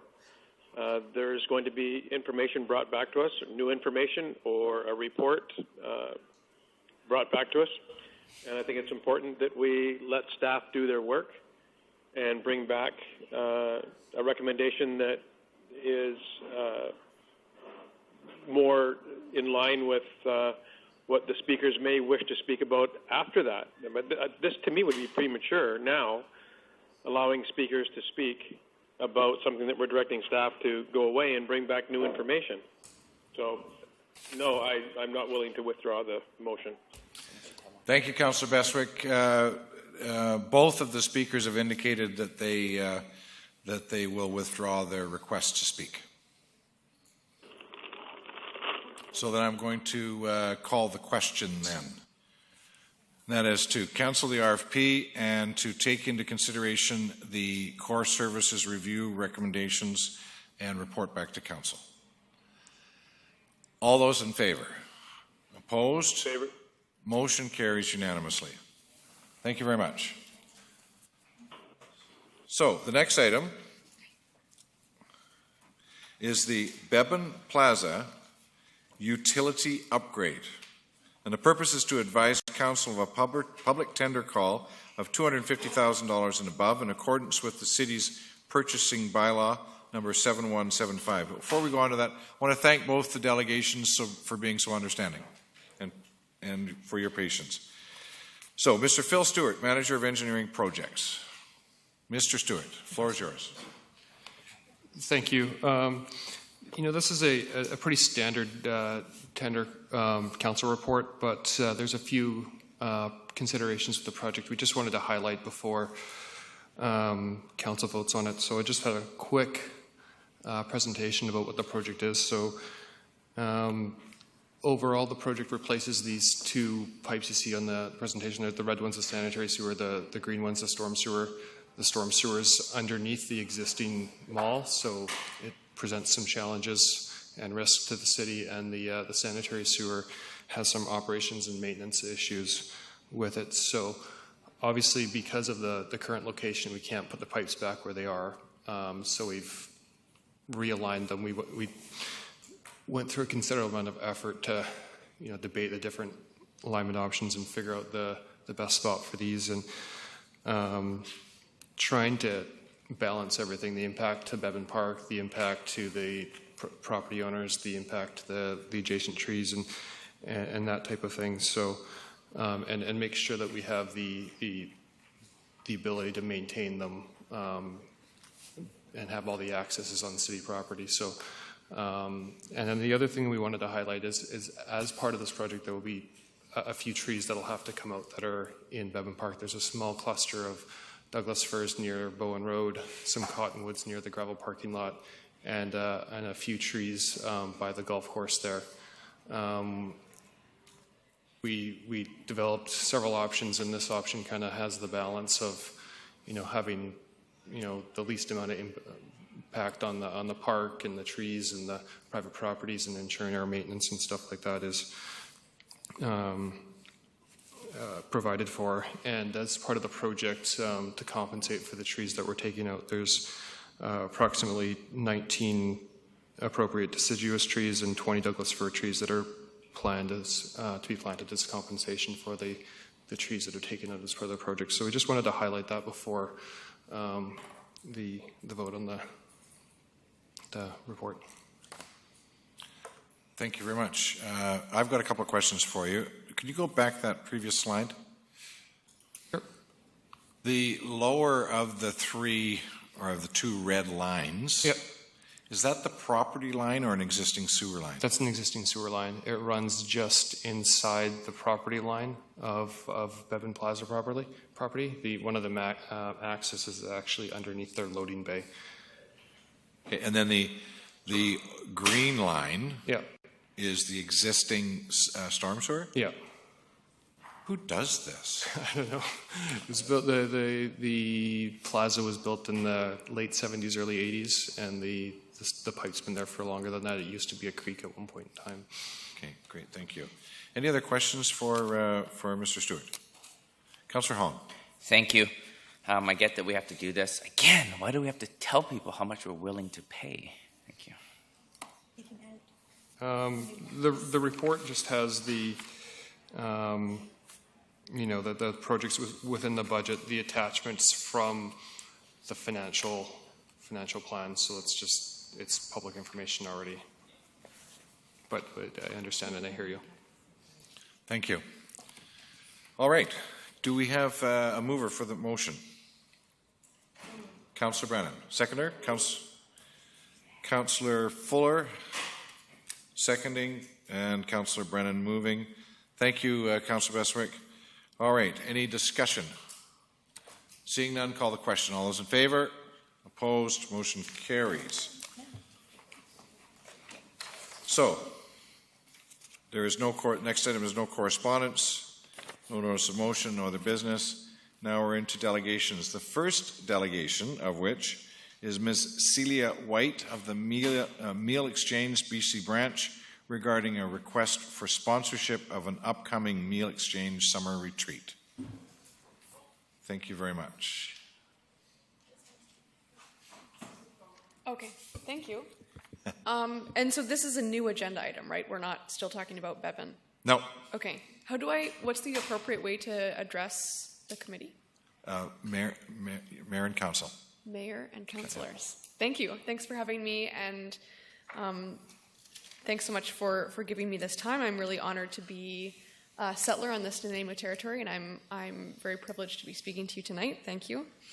So I'm here because there's no formal grant structure currently to apply for grants. So I am formally yet circuitously coming to you to ask for funding, just a small amount of funding to run a BC summer retreat here in Nanaimo. I'm representing Meal Exchange, the only national youth-led and youth-oriented nonprofit that works at the post-secondary level on food justice and food sustainability. The charity started in 1996, and our vision is to give everyone affordable, healthy, sustainable, and socially just food. So we primarily target post-secondary institutions. VIU is one of those, alongside dozens of others across Canada, and we are just starting to get a bigger presence in British Columbia here. Meal Exchange started as more of a justice-based nonprofit, looking at things like access to food, healthy and affordable foods, and has since developed more into a justice and sustainability fashioned nonprofit where we also look at sustainable procurement at the institutional level. Meal Exchange primarily has a large presence in Ontario, central and eastern Canada, and like many other nonprofits and national and international organizations, has a very small presence out west in BC. The head office is in Toronto, and most campuses that participate are in Ontario, Quebec, the Maritimes, and the Prairies. So the fact that Meal Exchange is starting to gain presence in British Columbia is quite remarkable. So how Nanaimo came to be on the map of Meal Exchange. We started through Vancouver Island University, where a group of students applied to Meal Exchange to participate in the Campus Food Systems Project, a bit jargony, but it is looking at how we can change campus food institutional purchasing policies to promote more locally sourced, sustainable, humane, socially just food sources. After that project started, VIU and Nanaimo in general became quite well regarded internationally for food systems work. So, for example, the Maclean's magazine that highlights best campuses across Canada has highlighted VIU and Nanaimo as one of the leading institutions and communities in food sustainability, primarily because of this work happening through the Campus Food Systems Project. So we were ranked up alongside Ryerson, McGill, UVic, and some of the other leading institutions in food systems. Since then, VIU has continued to participate in Meal Exchange programming. The newest project is the Real Food Challenge, which is actually auditing what campuses purchase in terms of community-based, local, socially just, humane, and environmentally sustainable food sources, and then challenging campuses to reach a higher standard. Our framing is 20% real food by 2020, and that's shifting $1 billion worth of institutional food purchases across North America, because we are partnering with universities in the States as well. Since then, I've carved out a position. I was talking to someone the other day, actually, how I've never actually had a job interview. I just forced my way into jobs, and this is a good example of that. So I started as a volunteer with Meal Exchange and then became a staff member by presenting this opportunity to them that BC could get involved through the Real Food Challenge. So my house has now become the BC office. I'm here today because I'm hoping that the City of Nanaimo or some component of the City of Nanaimo that would normally be granting funds through the grant process can support the upcoming BC Summer Retreat for Real Food Challenge students. So this retreat is the inaugural retreat in all of Meal Exchange and Canadian history. It's the first ever programming that Meal Exchange has had in British Columbia. It's the first programming Meal Exchange has had outside of Toronto, in fact. And we're bringing students from primarily across BC, and outside of BC, there's going to be about 5 institutions outside of the province who are also attending as well. There will be about 30 delegates who are leaders in the socially just and sustainable food movement on their post-secondary campuses, and they're coming to Nanaimo to receive training in how to both audit their campus procurement and work with stakeholders and administration to transform campus procurement towards more real food. We need funding to both bring students to Nanaimo and to hire consultants and mentors to lead this work. For example, we're hiring elders from the Nanaimo community to teach about how we can decolonize our food system and the local food movement. We're hiring local businesses such as The Vault and Gabriel's and The Green Store and Bodie's Bakery and Salsa Man to provide healthy and accessible food options to students. And we're looking for accommodation and venues to host our sessions and to facilitate our sessions. So in the long term, I'd like to present a big pitch with a small start. I think the big pitch could be something like a long-term relationship between Nanaimo and Meal Exchange. And that could manifest in a variety of ways. I'm really excited about the fact that Nanaimo is now on the global map for food systems, social justice, and environmental sustainability work.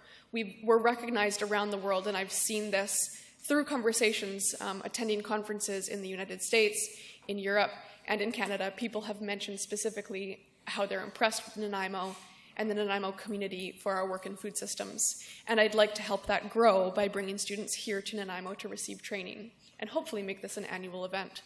So with the idea and vision of a long-term relationship between the Nanaimo community and meal exchange programming, I'd also like to request a grant or something similar to a grant because of the lack of formal grant process of $5,000 to bring students to the Nanaimo community and to help us run the BC Summer Retreat. Are there any questions? That's it. Thank you. Are there any questions for the delegation? Councillor Fuller. I'd like to make the motion that Ms. White actually can't do that right now. Oh, okay, sorry. I'll make it after we... I appreciate your zeal. Appreciate that. Okay, thank you. No questions. Councillor Hong. Thank you. I know that you're looking for funding. Have you tried the Hotel Hospitality Association? For one. Can you repeat that? The Nanaimo Hotel. Is it Hospitality Association? Hotel Association. Hospitality. Okay, so the Nanaimo Hospitality Association is a 2% room tax that we charge in all our hotels, so they can use that money to fund projects that will drive people to Nanaimo for hotel stays. So my next question to ask is, where are you staying? Where are the folks staying? Yes. We're not sure yet. We're currently looking at feasible options. So you're actually looking at a hotel, so you're not going to be in some One of our retreat options is... in, like, Parksville. No, we'll definitely be right in Nanaimo. One of our options is VIU residences because it's currently looks like the most affordable option. If we got absolutely no funding, we might be billeting folks. And we do have a lot of funding from other places. We're funded by the Real Estate Foundation of BC, the Vancouver Foundation, Van City, and that funding specifically runs the operations of the Real Food Challenge, including administration and running the online application. What we're looking for now is, again, funding for this retreat specifically, and I really appreciate that input. Thank you. Thank you. Councillor Fuller again. I was going to ask if you've received any funding from VIU itself.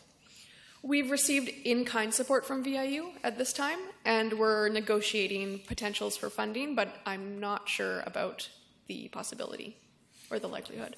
Thanks. Certainly, we've got one speaker ahead of you. Just one moment. Councillor Brennan. Thank you. Thank you for your presentation. It's pretty interesting concept. So I can't remember when you said this event will be taking place. I don't think I did say. It's August 18th to 21st. This year? Yes. Okay. While our committee system is sort of in abeyance at this time, it's probably not correct to say that we don't have a grant system at this point. But what we have been doing over the past few months during this hiatus is asking staff to make recommendations to us. So I think that would be the procedure we would go through. So it's not correct, actually, that we don't have a process. We do. It's just a little different than it has been. So. Okay, thanks. And I was actually recommended to do this by No, I'm someone? glad you Yeah. did, because otherwise we wouldn't have an opportunity to ask our staff Totally. to do that for Okay, us, great. to make a recommendation for us. So Thank you. Thank you. I will ask that in a motion that staff be tasked with considering it and getting back to us with a recommendation. Thank you. Councillor Beswick. Thank you. One of my questions was just asked and answered. My next question is, how many students do you anticipate attending the event that is 4 weeks away, and for how long does the event last? The event is 4 days, and we're thinking 30 students will come from across Canada.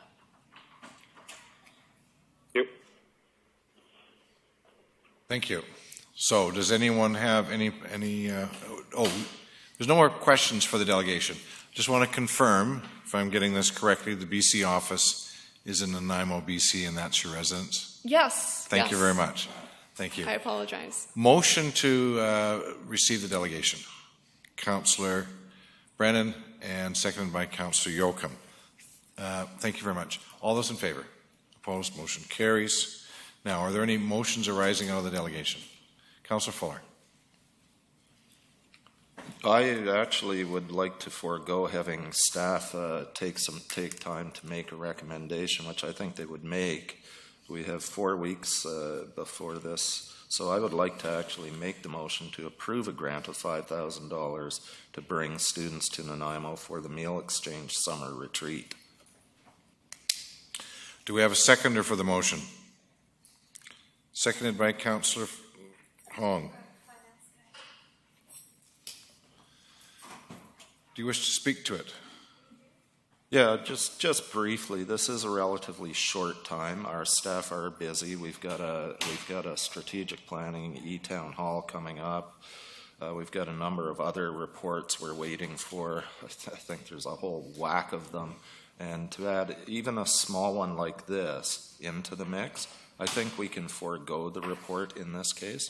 And we have done that in the past. We have had people come and make requests, and we've granted them without having a staff report. So it's the only reason I get the idea of getting staff to make the recommendation, but I'd like to forego that at this point. Thank you. Councillor Brennan. And certainly I will support it, but I think the principle is that we give the same consideration to every application. So under ordinary circumstances, we have a committee that does that. We don't have that happening right now. And I just think in terms of the principle of every applicant getting due consideration is not followed in this instance, but I understand it is only $5,000. I would have liked to have seen the social planner have an opportunity to comment on it, but I will support it. Thank you. Councillor Hong.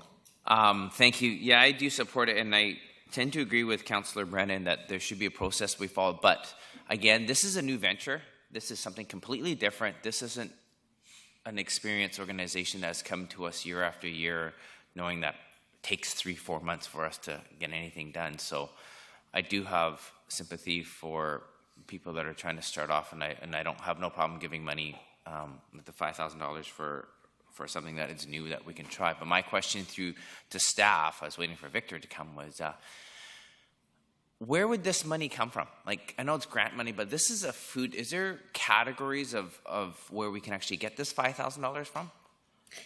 I think at this point it would be under the social planning budget, which is now with Dale. Alternatively, depending on how you characterize this, council has their own budget each year as well, so there's monies available in it. We'll take a look and see what source to come from, and we'll advise you once we identify where the funds will be taken. Great. Thank you. Councillor Bestwick. Thank you. Well, this may or may not be unusual, and this may and is assumedly a very worthwhile endeavor. There's no question about that.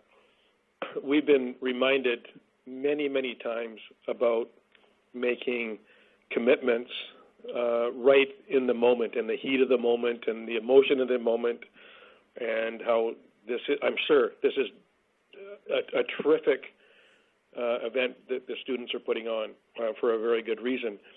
It's interesting to me, though, that when we have our grants for festivals and teams and people leaving our city, representing our city, to go out of town to attend national and championships and various other initiatives and competitions and what have you, we have $100 per person maximum, which means on 30 people would be $3,000 to send people out of town to attend an event representing the city. If it's one person, it's $100. If it's 30, it's $3,000. So for me to not know very much other than what's been presented and just issue $5,000, whether it's $5 or $50 or $500, and whether or not we have our committee structure that will be get organizing here in the next 1 to 6 weeks. This seems really rare to me that we would offer 100% of the amount being asked for, with very little information and very little time to evaluate the ask. And again, I'm not saying that the event or the ask may not be the most worthy ask we've ever received, but it does put me, frankly, in an awkward position to provide 100% of the ask without a budget, without knowing very much information on this event itself. So for that reason, I won't be supporting the motion this time around. Thank you very much. I too will not be supporting the motion, not because it's not a worthy cause, but I can imagine the shock on people's faces in the community right now, saying, oh my goodness, is that all it would take is just go up in front of the podium and make an ask and you're going to get? They're patiently waiting for us to restrike our committees and have proper process take place with respect to grants and in aid for projects such as this and sponsorships as well. So I can't support it as well. I see no further speakers. I would call the question then. All those in favor of the motion on the floor? All those opposed? Show that Councillor Bestwick is opposed and Mayor McKay is opposed. Thank you. Motion passes. All right, next item. I would offer that, subject to the comments being made, that when staff go away and work with this individual, we will furnish a copy of the budget and verification of expenses for your information. And can you also include in that, Ms. Sammer, the budget to which this is coming from? Thank you. Next item is Ms. Shauna McAllister.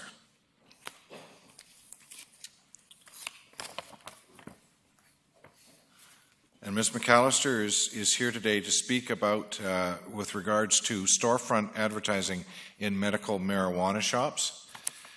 And if we can just have your city of residence, please.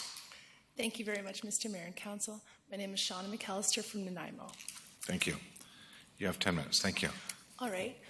Well, there's a little bit of a problem in this city, and it's a gray area, and it's concerning our medical marijuana shops. And we have quite a few downtown.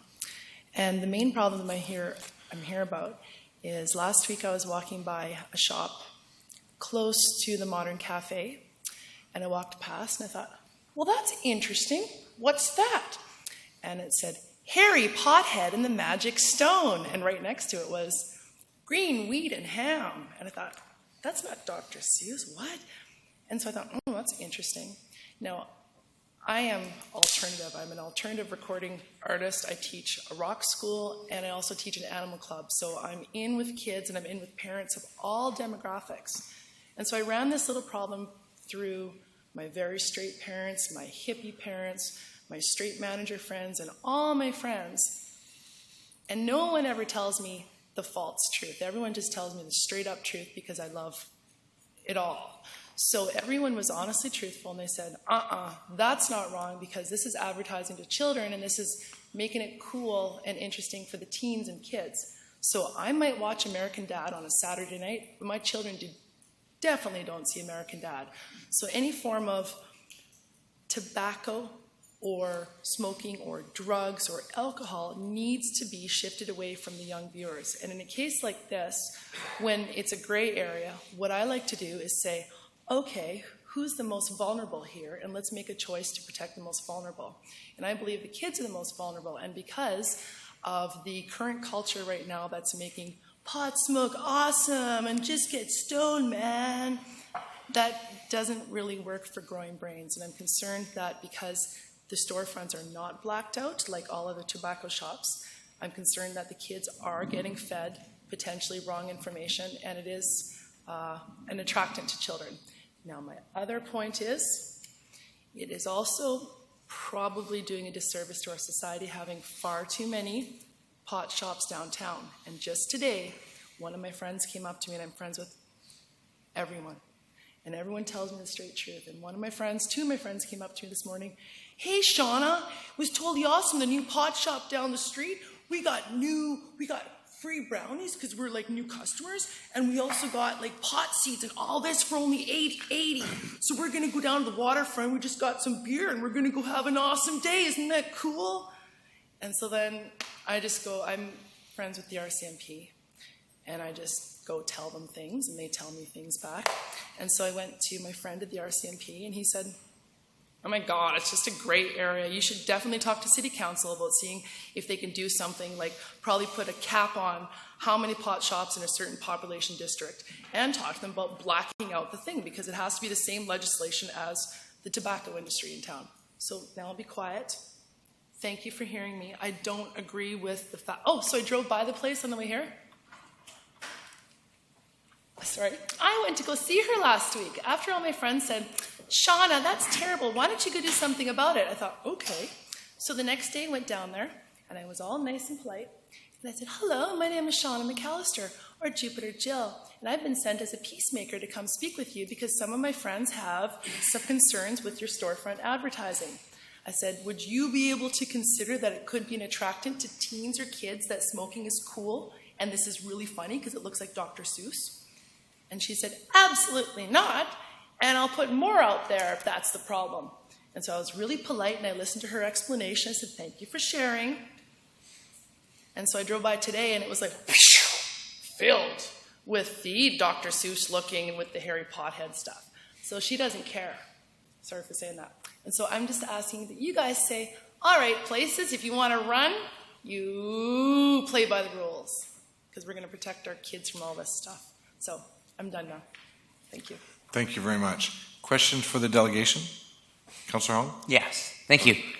Did you call the RCMP and actually make a formal complaint? Because this is what it takes for them to do something under their legislation, what they did the first time. I will go do that. Thank you, and tell your friends, if your friends have concerns, and they do as well, that is how it's going to get noticed and it gets on the radar. Thank you. You're welcome. Thank you. Any other questions for the delegation? Councillor Brennan? Thank you. Thank you. Great presentation. Love the animation. It was lots of fun.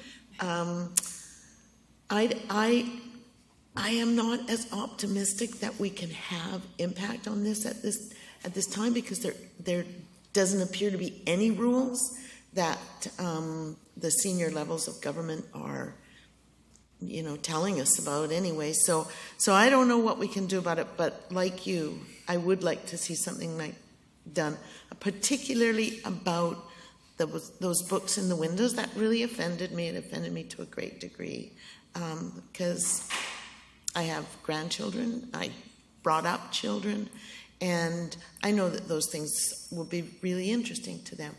So the owners of the business should be made to be more responsible, and I'd also be interested in knowing who the owners of the buildings were, so that they could maybe exert some pressure as well.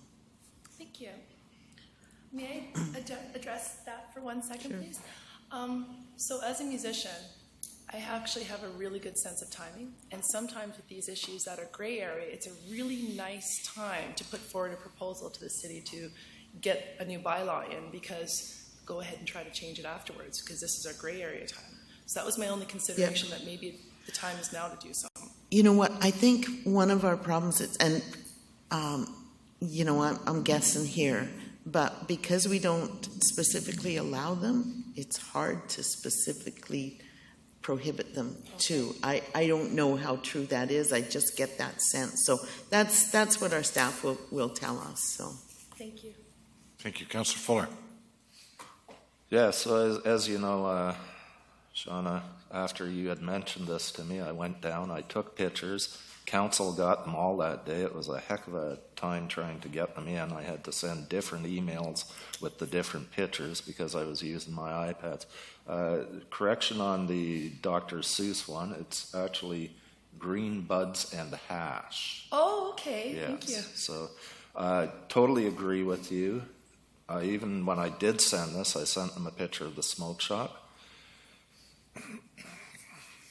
It's huge. I mean, there are 3 of them in one building on Nichols Street, and one of them actually has a sign out that says quarters, $20, pre-rolled, 3 for $5. That, to me, does not sound like a medical marijuana dispensary. That sounds like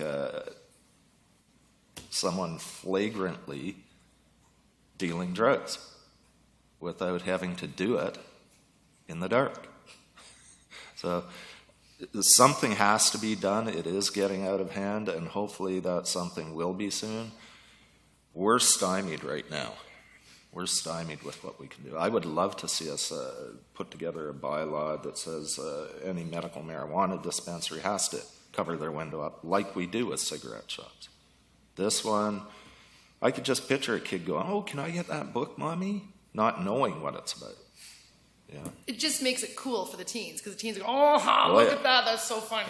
Well, and you could see a teen going in, and if they don't check their ID or whatever, selling them the books, and the teen takes it up to their school, and look what I got. This. Yeah. I drove by on the way here. So anyway, Sir, okay, sir. Anyway, Shauna, we really appreciate you coming. Thank you for listening. Yeah, and something will happen. We don't know what it is. Thank you. All right. Thank you very much. Thank you very much. Motion to receive the delegation. Councillor Hong, seconded by Councillor Fuller. Thank you very much. All those in favor? Opposed? Motion carries.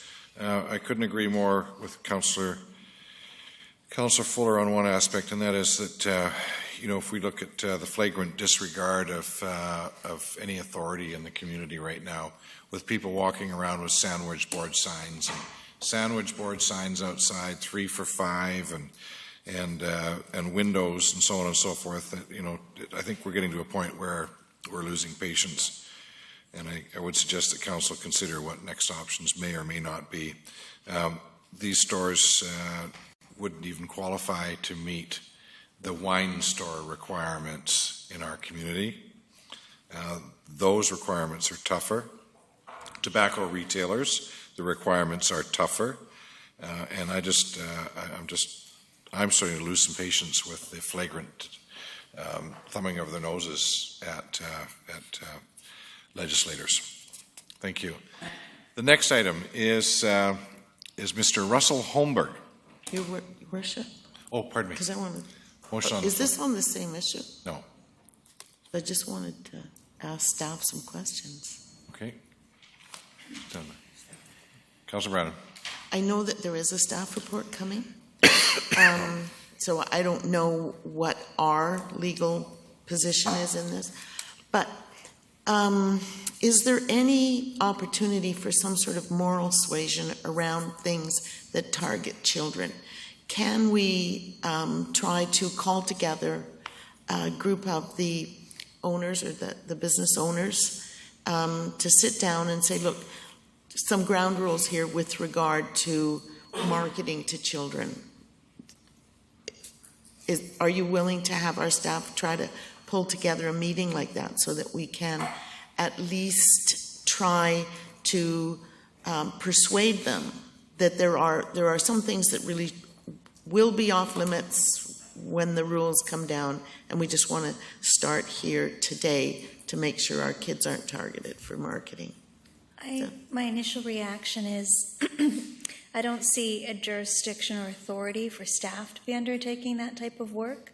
I don't think there's anything wrong with councillors considering what that is and the community continuing to build, come forward and make presentations such as this evening.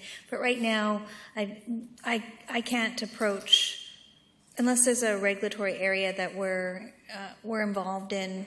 It'd be unusual to approach a building owner and ask them to do anything. But it's noted. We'll continue to explore this report along with a whole bunch. I think we've sent you our initial list. It's going to be coming back, and we'll put some timing on that.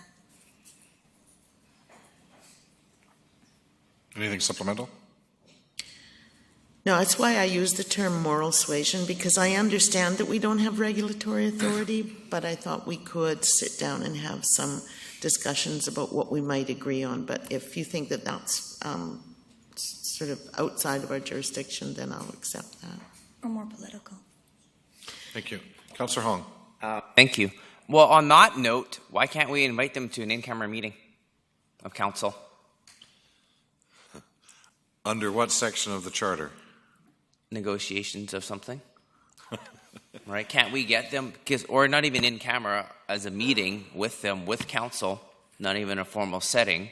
Again, Ms. Sammer mentioned that this is a political issue. If we're telling these owners that we're getting political pressure from members of the community, we know this is a gray area.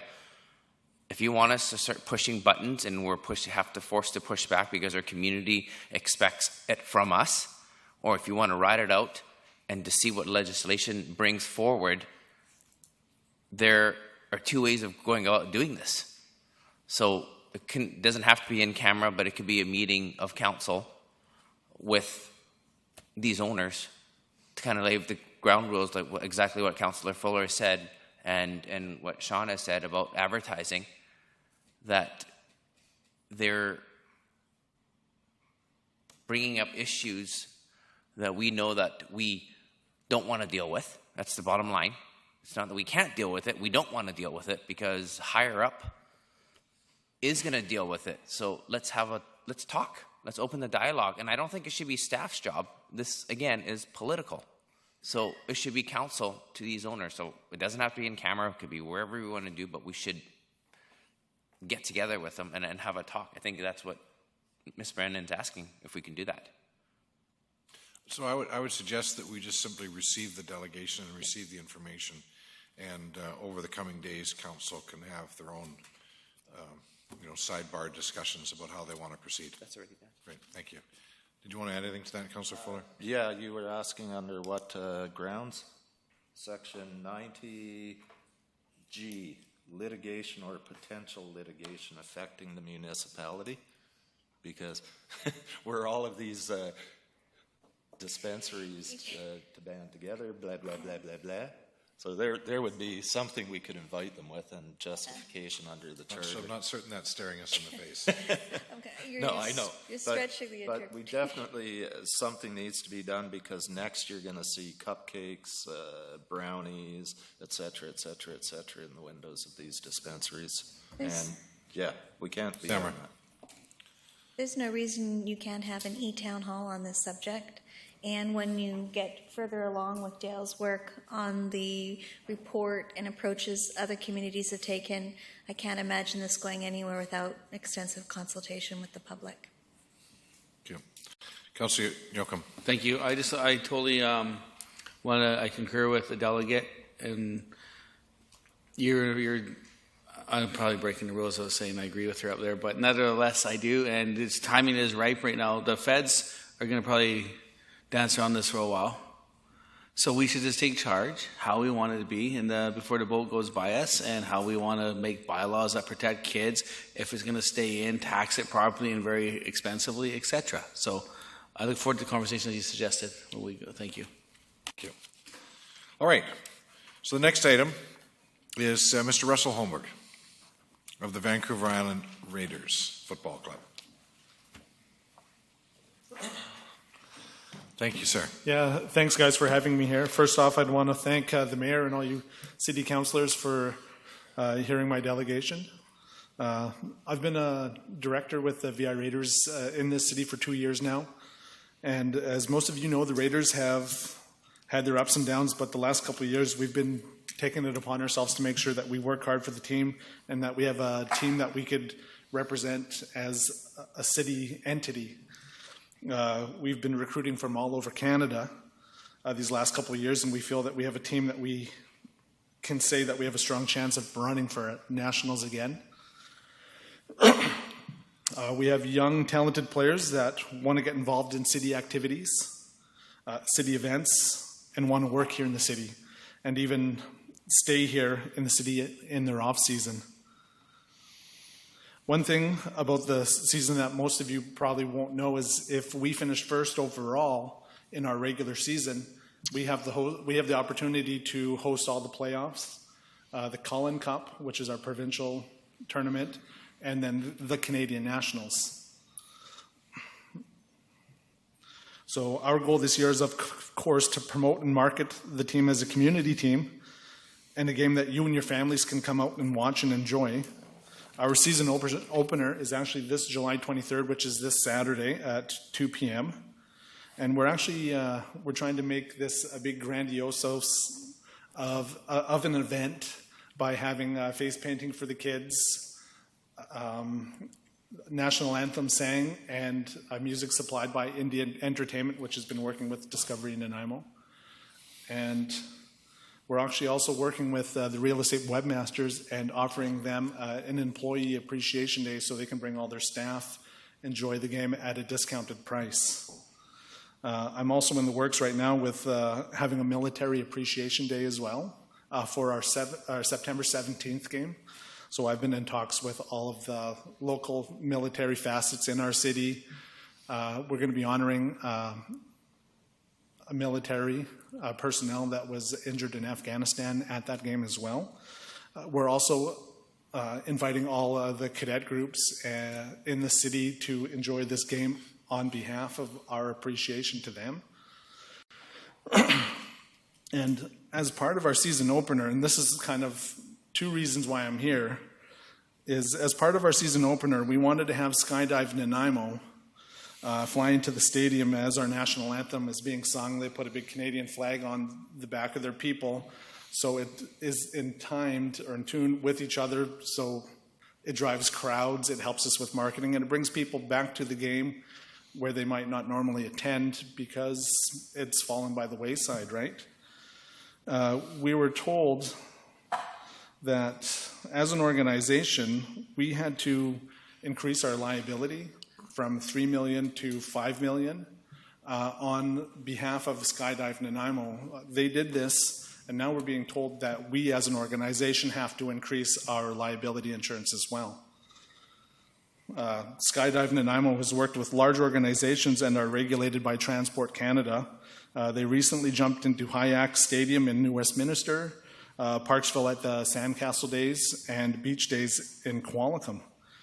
And told by that all parties covered under their insurance, so we would make the city of Nanaimo and obviously the VR Raiders as additional insured. I'm asking you guys today, with this portion of what I'm asking, for us to increase our insurance as a rider for one event, it's going to cost us almost $1,000. So this is something that, as a non-for-profit or a business society, our money is delegated to the kids for travel, for new equipment, for jerseys and stuff like that. So what I'm asking is there a way for us to fall under our normal insurance and stay at the $3 million liability, but increase Skydive Nanaimo's, because we're going to be paying their insurance liability as well. That was part of our deal. So instead of a $1,300 cost, then it only costs us $500. And we can cover that cost as an organization. And then my second part to this is, with all the events that we have going on during the day, your lovely mayor here has graciously accepted an invitation to sit in our dunk tank. So I wanted to present an opportunity to the city of Nanaimo, their employees, their families, to come out as an employee appreciation day at a discounted rate as well. And I wanted to see if we'd be able to promote that through you guys' internal intranet or communication forms that you guys use here in the city. And the reason I come here is because I don't want to go to people I know in the city and get them in trouble for promoting something that you guys have nothing to do with at this point, right? So, two-tiered. Can we promote through you guys' internal intranet system for an employee appreciation day, maybe that is joined with our military appreciation day, or we can offer a discounted ticket for every single regular season game throughout the season? And is there room for us to stay at our $3 million liability as the VI Raiders organization and pay for the $5 million liability under Skydive Nanaimo? Okay, thank you. I've got a question for you, if I could. Do you know, with Hayak, the New Westminster jump and the Qualicum or Parksville jump? All $3 million. Thank you. And, well, they were $3 million. They were $3 million. This is the first time that they've been asked to adjust their insurance rider on this situation. Okay, so the skydivers would be covered for $5 million. That's what the city of Nanaimo, or the person that we've been talking to within the city, is asking Skydive Nanaimo to have. Correct. And we will graciously accept that, but if we have to cover the cost of bringing our organization insurance up, plus cover their costs, because they're doing this all for free. They're paying for the flights, they're paying for the jumping. So I'm trying to understand, at this point, Skydive Nanaimo they've got the $5 million, or they don't? No, they have a quote from their insurance company that we will cover as an organization from the Raiders. Okay. Yeah. Okay. So it would be in place, but we would need a letter from the city allowing them to jump. They've already been approved by Transport Canada, and they have a special jumping license to do so. We just need help with not moving our insurance and then just paying their premium for the one single jump. Okay, so as it stands right now, you're prepared to pay for their insurance? Yes. Okay. Which is about $550. But to cover both increases, we'd be anywhere from $1,000 to $1,500. And it's hard to allocate that much money on a sports organization. Your Worship? Yes. Sorry to interrupt. I look after liability insurance in these matters as part of my job, so I can actually help and answer some of these questions. The $5 million would be what we would normally require, and that's probably why it's been asked for the skydiving company.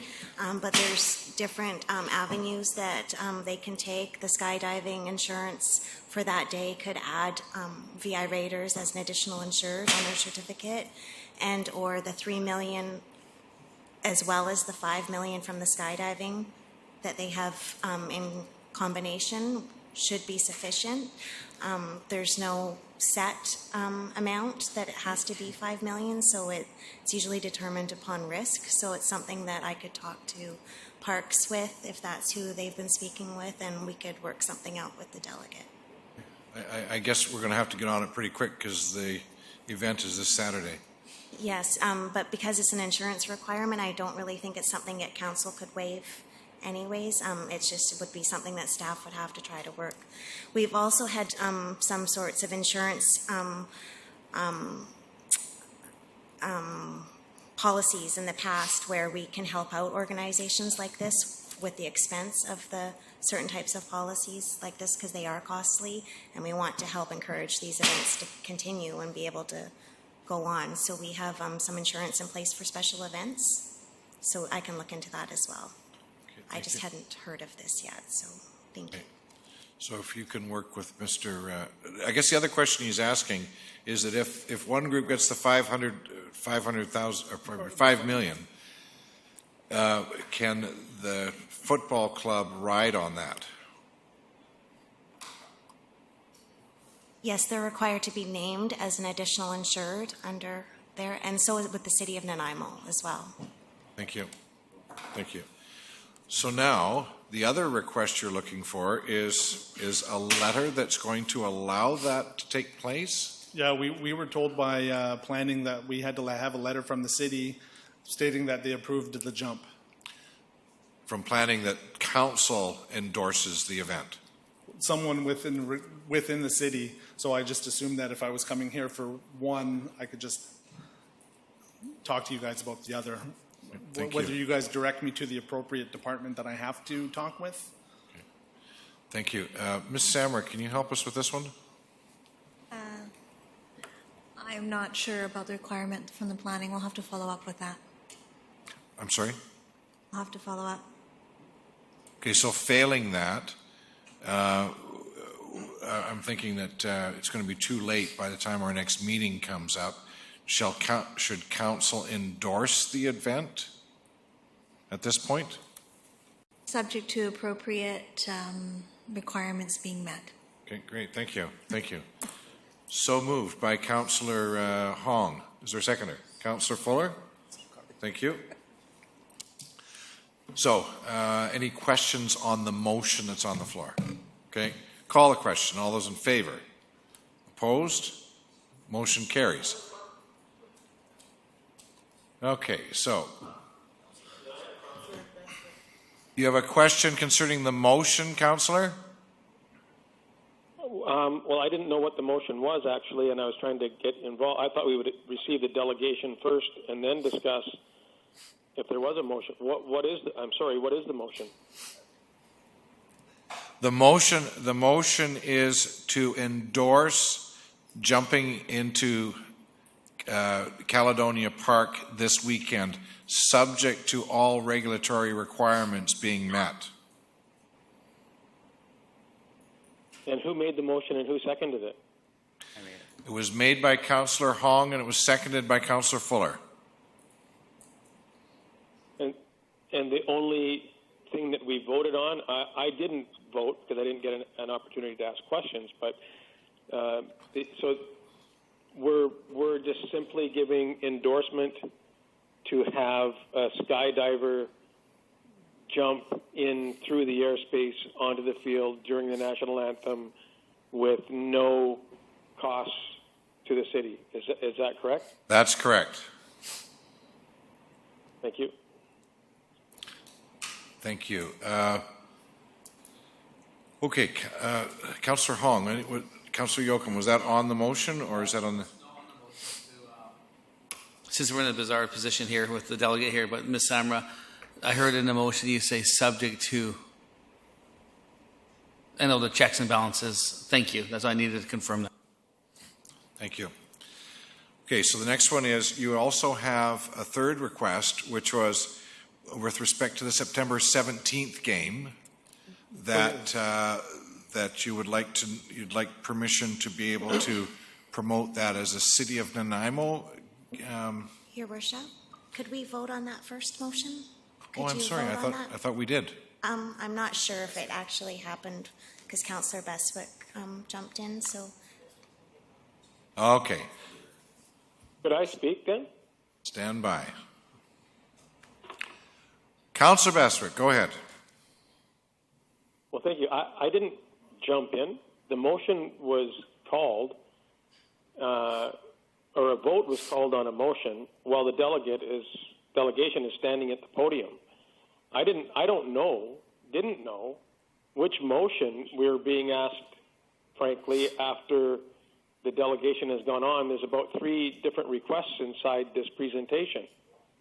So I wasn't sure if we were on a motion, if we were hearing the delegation with multiple asks, if it requires more staff investigation or intervention to find out how to get it from 3 to 5 and not to cost anything, and combine an insurance with the jumping association, with the football association, with the city, et cetera, et cetera. There was so many different topics that I didn't even know what to vote on. So now I'm hearing we may have voted or we did vote, but we're not sure what we voted on, and there's other things to vote on now? I'm sorry, Your Worship and Councillor Bestwick, we did vote. I just didn't catch that part. I'm sorry, that was my mistake. So we've voted on one item of the delegation's presentation. Should we receive the delegation before we go to the next one, whatever the next one is? Well, there's one more item that he's yet to explain to us. I look forward to the explanation. Thank you. Mayor McKay. Oh my goodness. Welcome. Is that Councillor Pratt? Yes, it is, and I really apologize for how late I've chimed in on this meeting, but I'm just wondering where we are exactly, please. We're almost at the end of the agenda. Pardon me? We're almost at the end of the agenda. Okay, so where in the agenda are we? We're at 12C on a motion that you're not aware of, or on a delegation that you're not aware of. Thank you. Okay. So the last item, of course, is with respect to the promotion of And this is an unusual request that the delegation is asking for, and that is the promotion of an invitation to provide discounted tickets on an ongoing basis, as I understand, through the course of the season. That particular one on September 17th, you would like special promotion to the City of Nanaimo employees, and that you would provide, if I recall you discussing this earlier, posters, and that you would like us to promote that on our intranet site. Yes, sir. So that's an unusual ask, but not something unusual in other large organizations, as I understand. No, not at all. Okay, thank you. So does everyone understand the request that the delegation is asking for? Councillor Fuller. I think I understand what the delegation is talking about, but we could also, I believe we have a Facebook page, the City of Nanaimo as well, don't we? Which we could likely I think what he's asking for is not just promoting the event itself, but promoting the promotional opportunities to our employees internally within the organization. Is that? Oh, okay. Then I didn't understand. Thank you. Thanks. All right. Councillor Beswick. This is wonderful that an organization would come and wish to offer discounted tickets to event. I don't know why this organization or any other would have to come and seek a council motion endorsement to do this. We have tickets sent to us. We have offers of attending events. We have many ticketed events in Nanaimo, sports and otherwise. Are we asking all of them now in the future to come forward with a request to utilize city websites and city internal services and city whatevers for a discounted ticket price? I mean, I don't think it's any secret that I'm a huge sports fan, but I don't understand why we would have to get involved as a council to vote on whether or not we'd like our staff to be able to receive a discounted ticket price. That's between the organization and whoever their end users' ticket purchases are. To me, it has no place to be in council chambers asking for our endorsement at all. So I won't be. If I may. Thank you. Yes. I think my question was answered then, and I can just move forward with the appropriate party then, without seeking support from the City Council. And this doesn't have to be a City Council vote, or I don't have to bring this forth anymore. I can just talk to the appropriate party that I've been dealing with and then just circulate it to city employee staff. I would think that if you were speaking to BC Hydro or Harmac Pacific or Island Timberlands or the City of Nanaimo with wishing to do or the veterans group or whomever it is that you're dealing with, that you can extend your offer to whomever it is that you're wishing to attract to participate in your September 17th game, your home opener, your first playoff game, your whatever. The concern that I have is I don't know why council has to be involved in endorsing you promoting the football team's games with special discounted prices. We don't need to be involved in it. We'll be inundated with these types of asks, and I don't think we need to be. I don't believe that this is the business that we need to entertain and undertake. Well, perfect. Thank you, sir. So just to explain the point, the fact is that any large organization would require some level of authority to approve such an endeavor, whether it be us or Harmac or the university employees, for example. So at some point, there would be a board of directors or somebody with some authority that would make that decision. And I don't disagree with you, Councillor Bestwick, that this is the second request that I've had in the last month for just such a thing, special promotional pricing to large organizations, but it would have to be promoted through their internal communications channels. So it's a broader question, and I'd certainly like to hear what how council feels about that. Perhaps not tonight, but that's what the gentleman's asking for. Thank you. Well, I won't be voting in favor of it. It's not a broader question to me, and I'd like to see a written proposal, as opposed to we just went through a gal coming to the podium that we just gave 100% of funding to without a written proposal. And you yourself just said we have people at home going, what? How did that just happen? That's all that I need to do? Just go and show up and get approved? So this is 2 in a row, and I am not going to support, and I'm a sports guy, period. So I think I don't believe that we need to be involved at this time, at this level. The previous motion, can we offset, underwrite, reduce the insurance requirement or work with them to keep the cost down? Well, maybe. So I'm glad that he came to us. Good. Maybe we can help out. But this is a totally different topic, and I don't think that we should be involved in this topic. And it's 6 days away, or whatever it is. Your Worship, Why is now? there a motion on the floor? No, there is no motion on the floor. Oh, so there's no motion. Okay, thank you. Right. Thank you, Councillor Brennan. I didn't know there was a motion on the previous one we just voted on, and neither did our city clerk know. I had been out of the room, Councillor Bestwick, so I wasn't aware if a motion had been made or not. I was just making myself aware.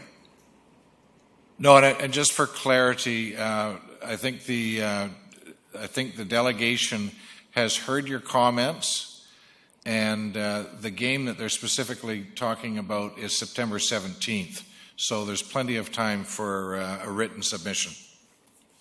Great, thank you. Mayor McKay, can I speak it up when it's my turn, please? Thank you. Councillor Fuller. I'm getting really confused again now. It's not unusual for me. But isn't this something that they would work out with the tech department or the IT department? Just, okay, we would like to offer your staff a half-price tickets. Can you send the information out to your staff?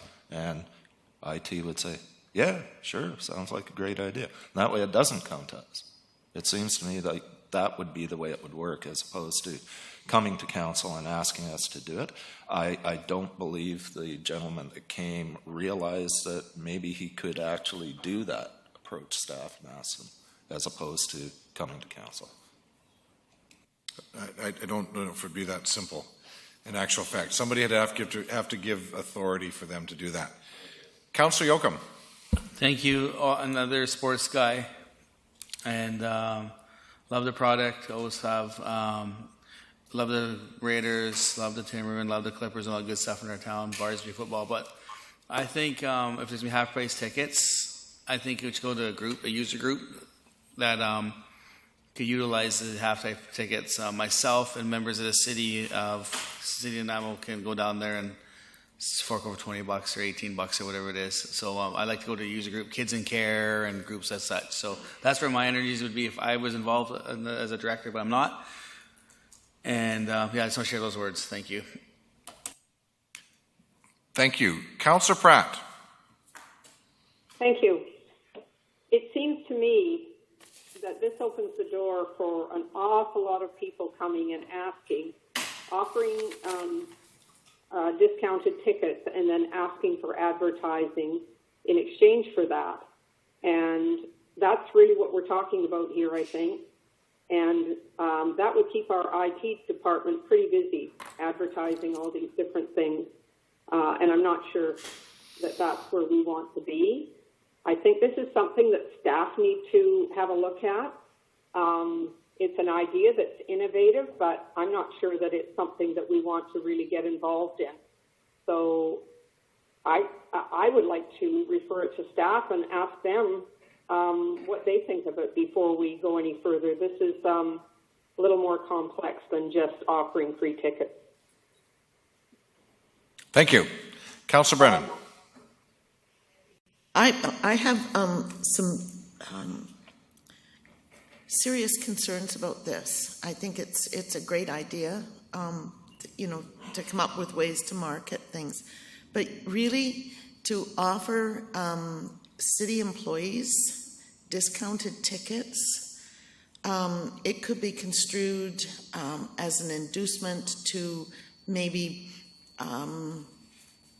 change the rules a little bit for the Raiders. Maybe the staff person at the front desk got a free ticket, and maybe they applied the rules more loosely. I mean, that's, I think, open to that kind of perception.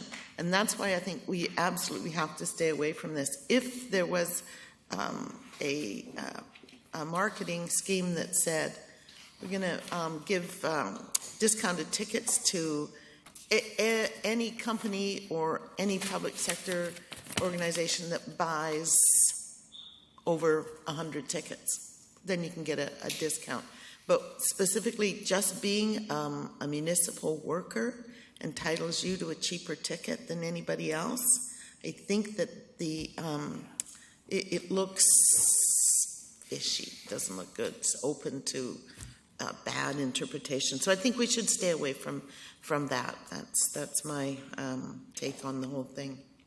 Okay. I would recommend that the delegation send a letter, and then we can discuss it as in a broader base. Thank you. No further questions. There is no motion on the floor. Councillor Hong, did you have something to say? Yep, thank you. Motion to receive. Seconded by Councillor Brennan. Any discussion on that? Seeing none, call the question. All those in favour? Opposed? Motion carries. Thank you very much, sir. Now, question period. Agenda items only.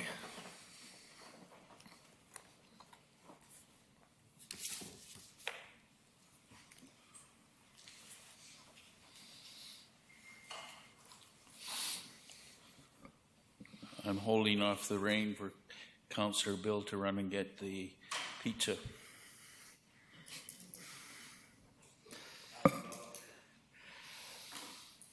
If I may ask, and I may not be correct, but it's interesting to have a councillor or two on the telephone.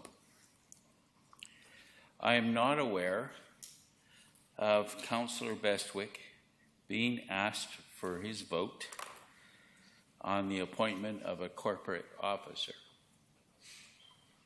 There was no question or no remark or comment or anything at the time.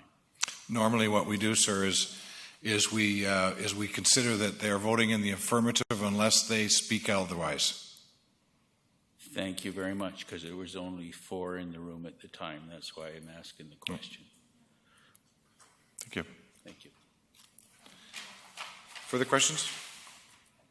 Seeing none, motion to proceed in camera. Councillor Brennan, seconded. Councillor Fuller? I'm not going to second it.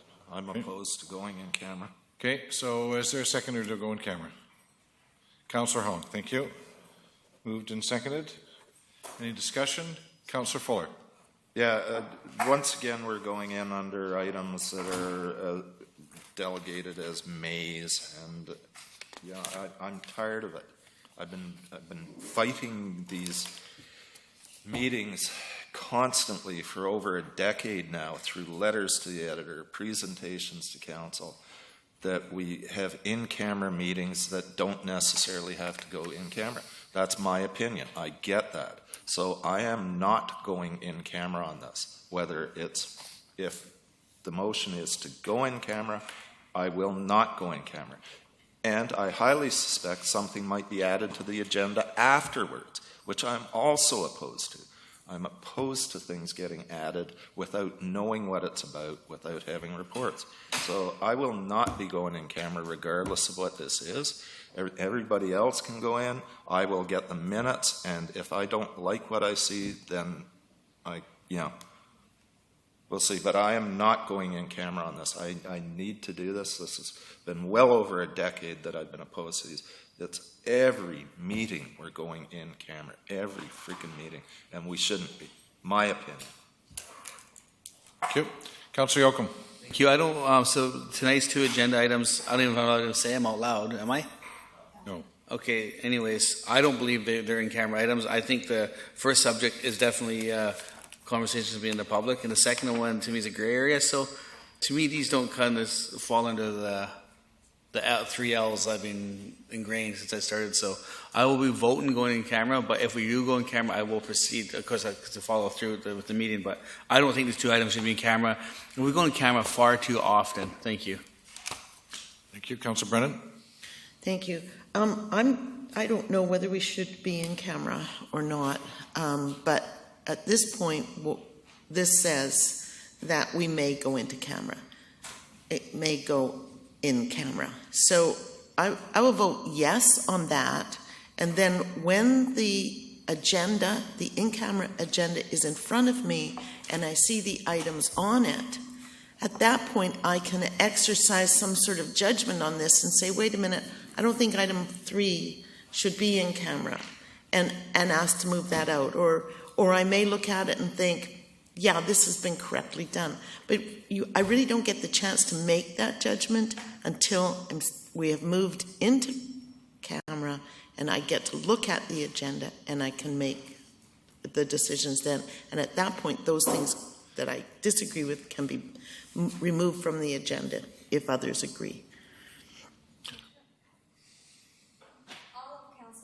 Receives the in-camera agendas at the same time, so you should be able to correlate the different items to your agenda. So you should be in a position to make that position known. The third item that's being added this evening is by conversation amongst council on email. If you wish to discuss it right now in public, I'm perfectly happy to add that to the agenda and provide my advice to council on how to proceed on that particular issue. So all 3 issues for this evening, 2 of them you know of.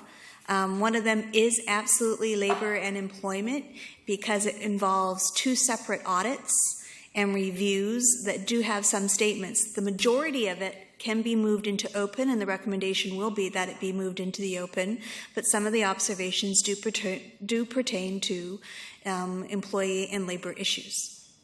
The third issue that's being added can certainly be discussed in open if you wish. That is what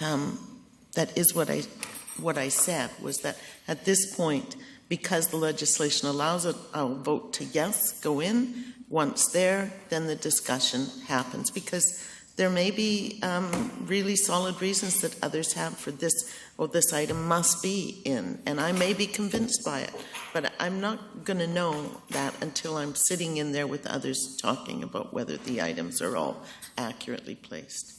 Okay, so I'm going to call the question.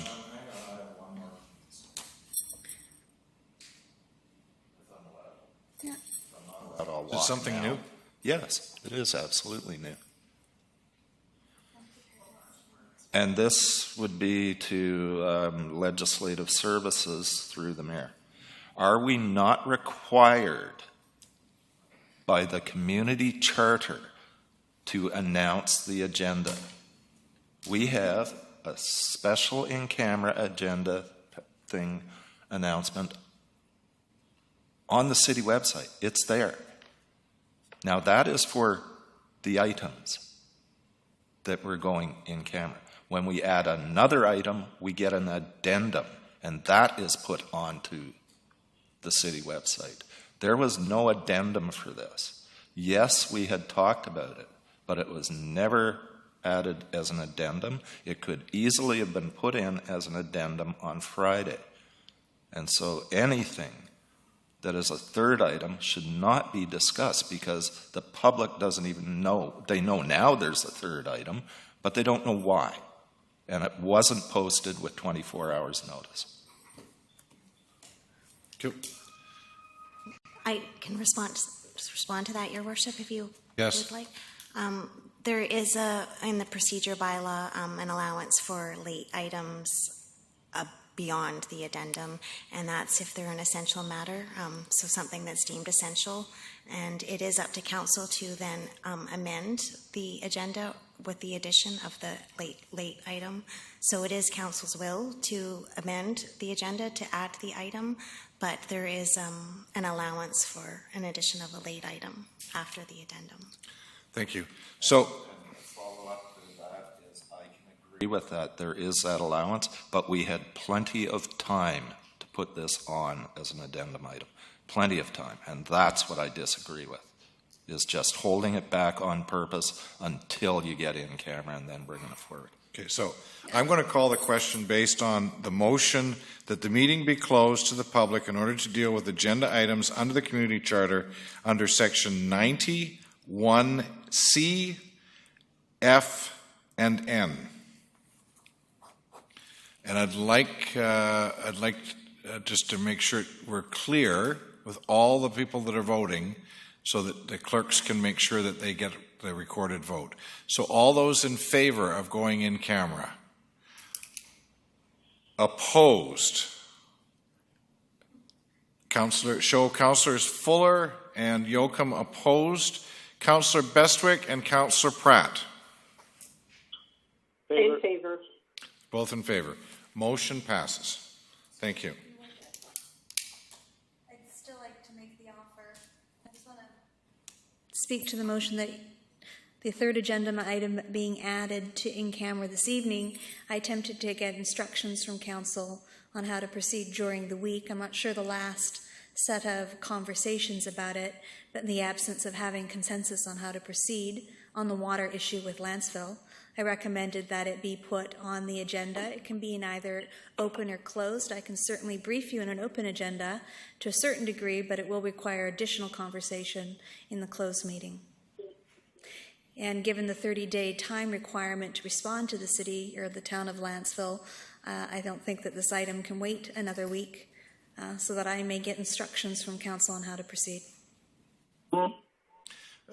Correct me if I'm wrong, but the motion has been passed to go in camera, so we're going in camera. Everybody knows what it is.